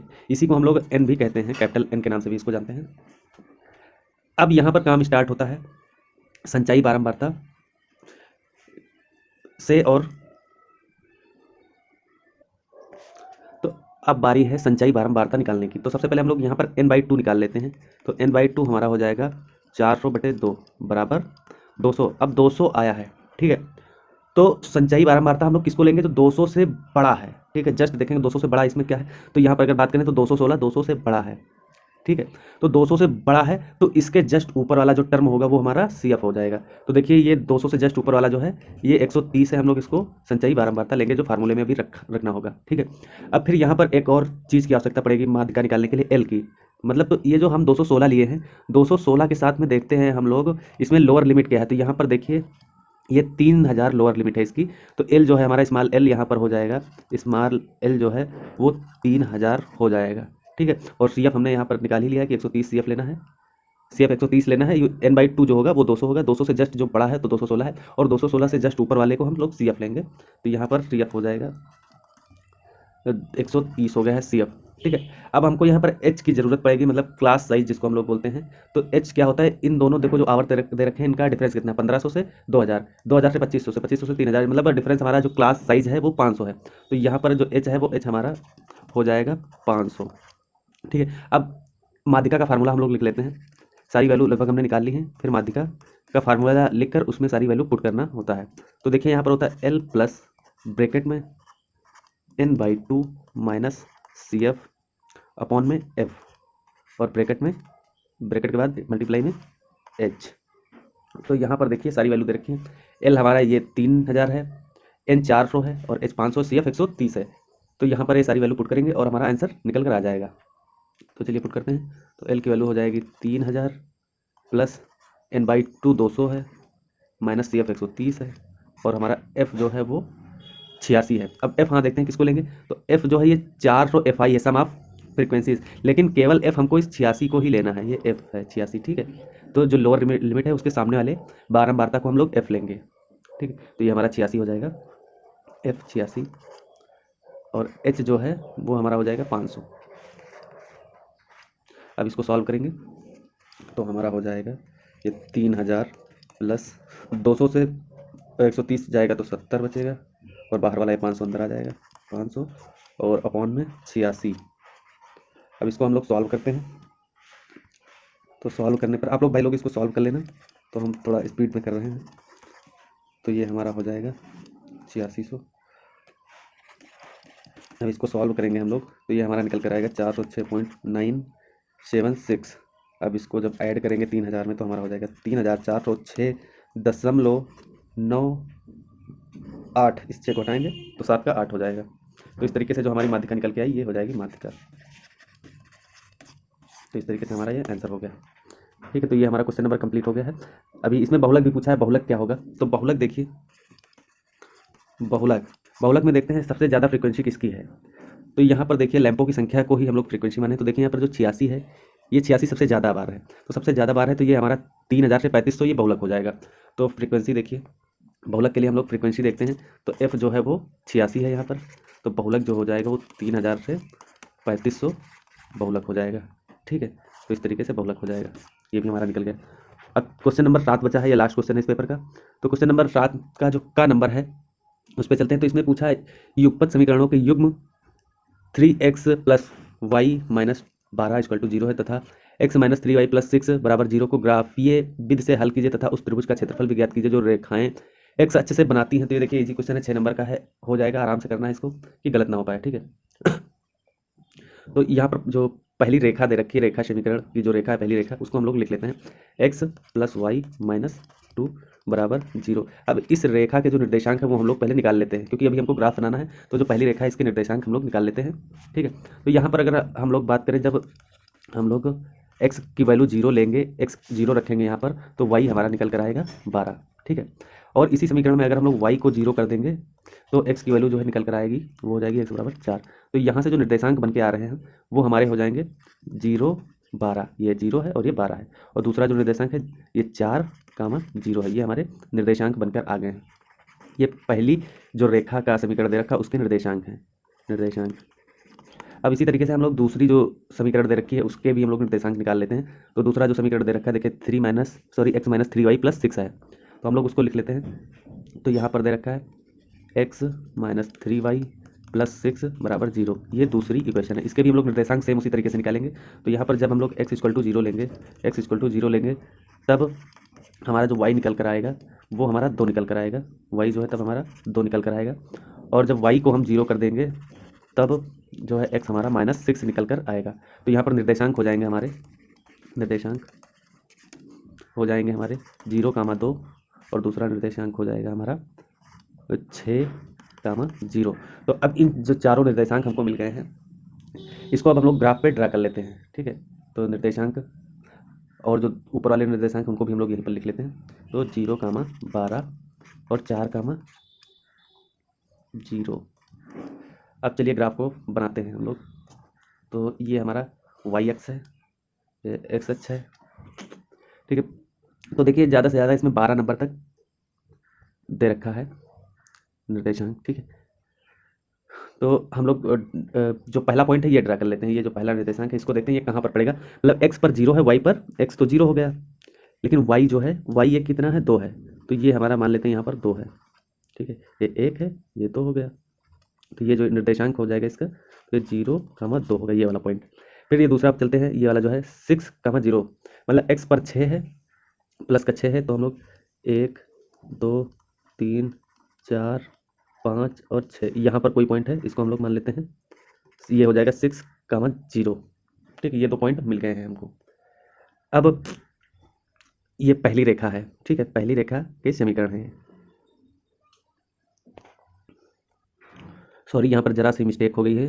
तो देखिए यहाँ पर -6 है ये निर्देशांक, और हम लोग यहाँ पॉजिटिव में बना रखे हैं, तो ये यहाँ पर नहीं होगा, ठीक है, ये माइनस की तरफ बनेगा। तो माइनस हमारा इधर होता है, तो हो जाएगा 1 माइनस का 1 -2 -3 4 5 और ये माइनस का 6 हो जाएगा। तो यहाँ पर जो पॉइंट बनेगा वो हमारा -6.0 ये निर्देशांक बनेगा। तो देखिए पहली रेखा जो हमारी हो जाएगी, पहली रेखा के निर्देशांक ये दोनों है, 0,2 और दूसरा -6,0। तो ये हम पहली रेखा खींच लेते हैं यहाँ पर। तो पहली रेखा हम लोग इस तरीके से खींच लेंगे, ठीक। तो इस तरीके से ये पहली रेखा हमारी हो गई। अब जो दूसरी रेखा है उसके निर्देशांक हम लोग देखते हैं, लिख लेते हैं, पॉइंट बना लेते हैं कहाँ पर। तो दूसरा जो पहला है ये 0, मतलब एक्स पर 0 होगा और वाई पर 12 होगा, तो मान लेते हैं 12 यहाँ पर कहीं होगा, ठीक है। तो ये 0,12 ये हो गया यहाँ पर। और दूसरा बचा 4,0, मतलब एक्स पर 4 होगा, एक्स पर ये देखो 4 हो गया है, और वाई पर 0, तो यही पॉइंट हो जाएगा। अब हम लोग इसको मिला देते हैं आपस में, तो इस तरीके से ये बन गया, ये पॉइंट हो गया हमारा 4,0। तो ये तो अब ग्राफ बन गया। अब इस ग्राफ से बताना है, निकालना है कि हमको इसका एरिया निकालना है, ठीक है। तो आप लोग इस तरीके का ग्राफ जो वहाँ पर आप लोगों को ग्राफ पेपर मिलेगा उस पर बनाना, तो उससे ये होगा कि आप लोगों को एरिया फाइंड करने में इजी हो जाएगा, ठीक है। तो अब एरिया हम लोग कैसे निकालते हैं, तो यहाँ पर अगर हम लोग देखें ये 1 2, तो ये जो ये है लगभग ये 3 हो जाएगा, और ये वाला पॉइंट जो है ये 3 पे आके मिल रहा है यहाँ पर। जब ग्राफ में एग्जैक्ट बनाएंगे तो ये 3 पर ही मिलेगा, ठीक है, ये 3 पर मिलेगा यहाँ पर। तो अगर इस तरीके से बन रहा है तो इस त्रिभुज की ऊंचाई, जो त्रिभुज ए बी सी, ये त्रिभुज ए बी सी बन रहा है एक्स एक्स के साथ, तो हमको इसकी एरिया निकालनी है, ये जो बन रहा है इसकी एरिया निकालनी है। त्रिभुज जो ये अंदर बन रहा है इसका एरिया निकालना है कंप्लीट, ठीक है। तो यहाँ से अगर ग्राफ से हम देखें तो ये 3 हमारी हाइट हो जाएगी त्रिभुज की, और ये बेस कितना हो जाएगा, तो देखिए 6 यहाँ से यहाँ तक 6 यूनिट है, और यहाँ से यहाँ 4 है, तो 10 हो जाएगा हमारा बेस आधार। तो अगर त्रिभुज की एरिया की बात करें हम लोग, त्रिभुज की क्षेत्रफल की बात करें हम लोग, तो ये हो जाएगा 1/2 गुणे आधार गुणे ऊंचाई, ऊंचाई। तो इस फार्मूले पे हम लोग आधार देखिए 10 दे रखा है, तो हो जाएगा 10 गुणे, और ऊंचाई जो है हमारी वो 3 है, ठीक है, तो 3 हो जाएगा। तो इसको सॉल्व करेंगे, 2 एकम 2 पंची 10 और 5 15, तो हमारा क्षेत्रफल हो जाएगा 15 वर्ग इकाई, 15 वर्ग इकाई, ठीक। तो इस तरीके से ये क्वेश्चन हमारा सॉल्व हो चुका है। 6 नंबर का क्वेश्चन है और इजी क्वेश्चन है, ठीक है। तो ये ग्राफीय विधि से सॉल्व करना है, तो इसको हम लोग जो क्वेश्चन जो हमारी कॉपी मिलती है, कॉपी के पीछे जो ग्राफ होता है, तो उस पर हम लोग ग्राफ ये बनाएंगे वहाँ अगर एग्जाम में आ गया इस तरीके का, ठीक है। तो चलिए हम लोग क्वेश्चन नंबर इसी का, ये अथवा वाला क्वेश्चन है, या तो आप पहला वाला ये ग्राफ वाला क्वेश्चन कर सकते हैं, या तो ये वाला क्वेश्चन कर सकते हैं, यहाँ पर अथवा लिखा था, तो इसमें आपको चॉइस मिलती, चाहिए आप वो वाला करें, चाहिए ये वाला करें। तो इसमें कह रहा है समीकरण जो दे रखा है कि मूलों की प्रवृत्ति ज्ञात कीजिए तथा इसे हल भी कीजिए, ठीक है। तो देखिए इस क्वेश्चन को आप लोग हल कर लेना, क्योंकि इजी समीकरण है, समीकरण को आप लोग हल कर लेना। और हम इसका आंसर लिखे दे रहे हैं, यहाँ पर x का जो मान निकल कर आएगा वो -1 निकलेगा, और दूसरा जो मान है वो निकल कर आएगा x = माइनस का 3/2। तो देखिए x का जो -3/2 है ये नहीं कंसीडर करना है, क्योंकि यहाँ पर ये देखो दे रखा है x = नॉट -3/2, तो ये हमारा मान्य नहीं होगा, मान्य नहीं होगा, नहीं होगा। तो जो आंसर है वो केवल एक ही, तो यहाँ पर मूलों की प्रकृति भी निकालनी है, तो यहाँ पर इस समीकरण का केवल एक मूल होगा, तो केवल एक मूल होगा, केवल एक मूल या शून्यांक मूल होगा जिसकी प्रकृति ऋणात्मक है, जिसकी प्रकृति ऋणात्मक है।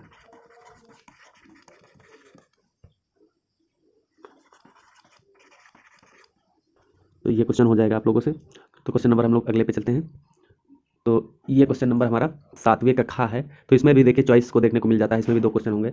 आपको चाहिए तो ये त्रिभुज वाला बनाना है, इसमें त्रिभुज ABC को खींचिए जिसमें AB 6.5 सेंटीमीटर और कोण B 60 डिग्री है और BC जो 5.5 सेंटीमीटर है, और जो त्रिभुज ABC के समरूप त्रिभुज AB' की रचना कीजिए जिसकी भुजा त्रिभुज ABC की भुजाओं की 1.5 गुनी है। तो रचना के पद भी लिखना है, इसमें 6 नंबर का क्वेश्चन है। या फिर इसी के चॉइस में एक दूसरा क्वेश्चन पूछा गया है, वो भी हम लोग देख लेते हैं। तो इसमें देखा गया 8 सेंटीमीटर लंबा रेखाखंड AB खींचिए, फिर A को केंद्र मानकर 4 सेंटीमीटर त्रिज्या का वृत्त तथा B को केंद्र मानकर 3 सेंटीमीटर त्रिज्या का वृत्त कीजिए। प्रत्येक वृत्त पर दूसरे वृत्त के केंद्र से स्पर्श रेखाओं की रचना कीजिए तथा स्पर्शों की माप नापिए और रचना के पद लिखिए। ठीक है, तो ये इजी क्वेश्चन है। तो चलिए हम लोग करके यहाँ पर देखते हैं। तो सबसे पहले इसमें दे रखा है 8 सेंटीमीटर लंबा रेखाखंड AB खींचना है। तो 8 सेंटीमीटर लंबा हम लोग रेखाखंड AB खींच लेते हैं, AB। ये 8 सेंटीमीटर लंबा रेखाखंड है। फिर A को केंद्र मानकर, मतलब हम लोग A को केंद्र मान लें यहाँ पर, और 4 सेंटीमीटर त्रिज्या का एक वृत्त खींच लें। ठीक है, तो 4 सेंटीमीटर त्रिज्या का एक हम लोग वृत्त खींचेंगे।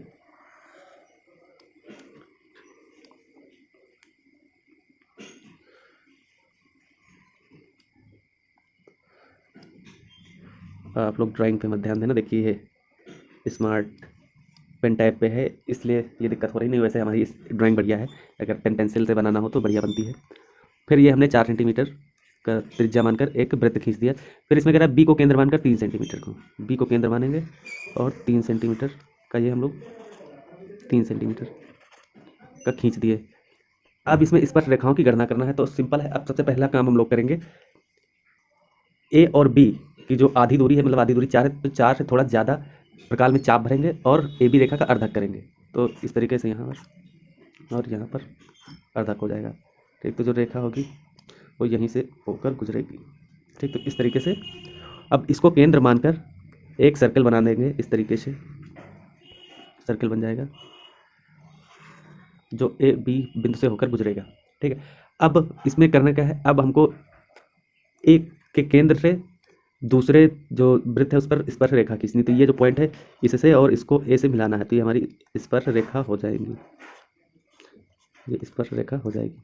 और उसी तरीके से यहाँ पर इसको मिलाना है, तो ये हमारी स्पर्श रेखा हो जाएंगी। इनका कोई नाम देते हैं, अगर ये पहली स्पर्श रेखा तो S1, ये S2 है। उसी तरीके से इसको यहाँ पर केंद्र मानकर स्पर्श रेखा खींचना, तो इस तरीके से स्पर्श रेखा हो जाएगी। और इसी तरीके से यहाँ पर भी, तो इस तरीके से स्पर्श रेखा ये हो जाएंगी। तो ये हमारी स्पर्श रेखाएं हो गई। तो अगर यहाँ पर हम लोग बात करें, यहाँ पर पूछा गया है रचना कीजिए, तो रचना भी यहाँ पर लिखनी पड़ेगी आप लोगों को। तो जितना काम हम लोग किए हैं स्टेप बाय स्टेप वही हम लोग लिखते चले जाएंगे। तो जैसे सबसे पहले में हमने लिखा रचना, हेडिंग डालेंगे, फिर हम लिखेंगे सर्वप्रथम हमने 8 सेंटीमीटर लंबा रेखाखंड AB खींचा। फिर दूसरे पॉइंट में लिखेंगे A को केंद्र मानकर 4 सेंटीमीटर त्रिज्या का एक वृत्त खींचा। फिर पुनः B को केंद्र मानकर 3 सेंटीमीटर त्रिज्या का एक वृत्त खींचा। फिर तीसरे पॉइंट में हम लोग लिखेंगे AB रेखाखंड को हम लोग प्रकाल की सहायता से अर्धक किए हैं, अर्धविभाजित किए हैं।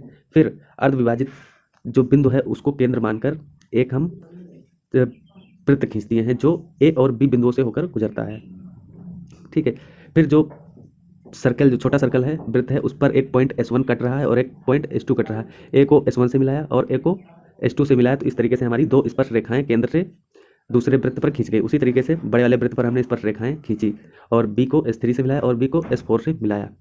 अब यहाँ पर स्पर्शियों की माप निकालना है, माप, तो स्केल से हम लोग नाप निकालेंगे, नाप लेंगे और जितनी यहाँ पर नाप आएगी उसको हम लोग लिख लेंगे। तो आप लोग नाप स्केल से इसको नाप कर लिख लेना। ठीक है, जितना भी आएगा वो आपका राइट आंसर हो जाएगा। तो इस तरीके से हमारा ये पूरा क्वेश्चन पेपर कंप्लीट हो गया है। तो हम आशा करते हैं कि आप लोगों को ये पूरा कंप्लीट वीडियो बहुत अच्छा लगा होगा और ये जो क्वेश्चन पेपर है समझ में भी आया होगा। तो इसी तरीके के अगर आप लोगों को और ज़्यादा से ज़्यादा अनसॉल्व पेपर चाहिए तो कमेंट बॉक्स में कमेंट करिए, तो हम आप लोगों के लिए लेकर आएंगे ज़्यादा से ज़्यादा जो अनसॉल्व पेपर उनको सॉल्व करवाएंगे। तो वीडियो देखने के लिए धन्यवाद। आप लोगों से एक छोटी सी रिक्वेस्ट है कि हमारी चैनल को अभी तक अगर सब्सक्राइब नहीं किए तो सब्सक्राइब कर लें और वीडियो को लाइक कर दें। तब तक के लिए धन्यवाद, मिलते हैं एक नई वीडियो में।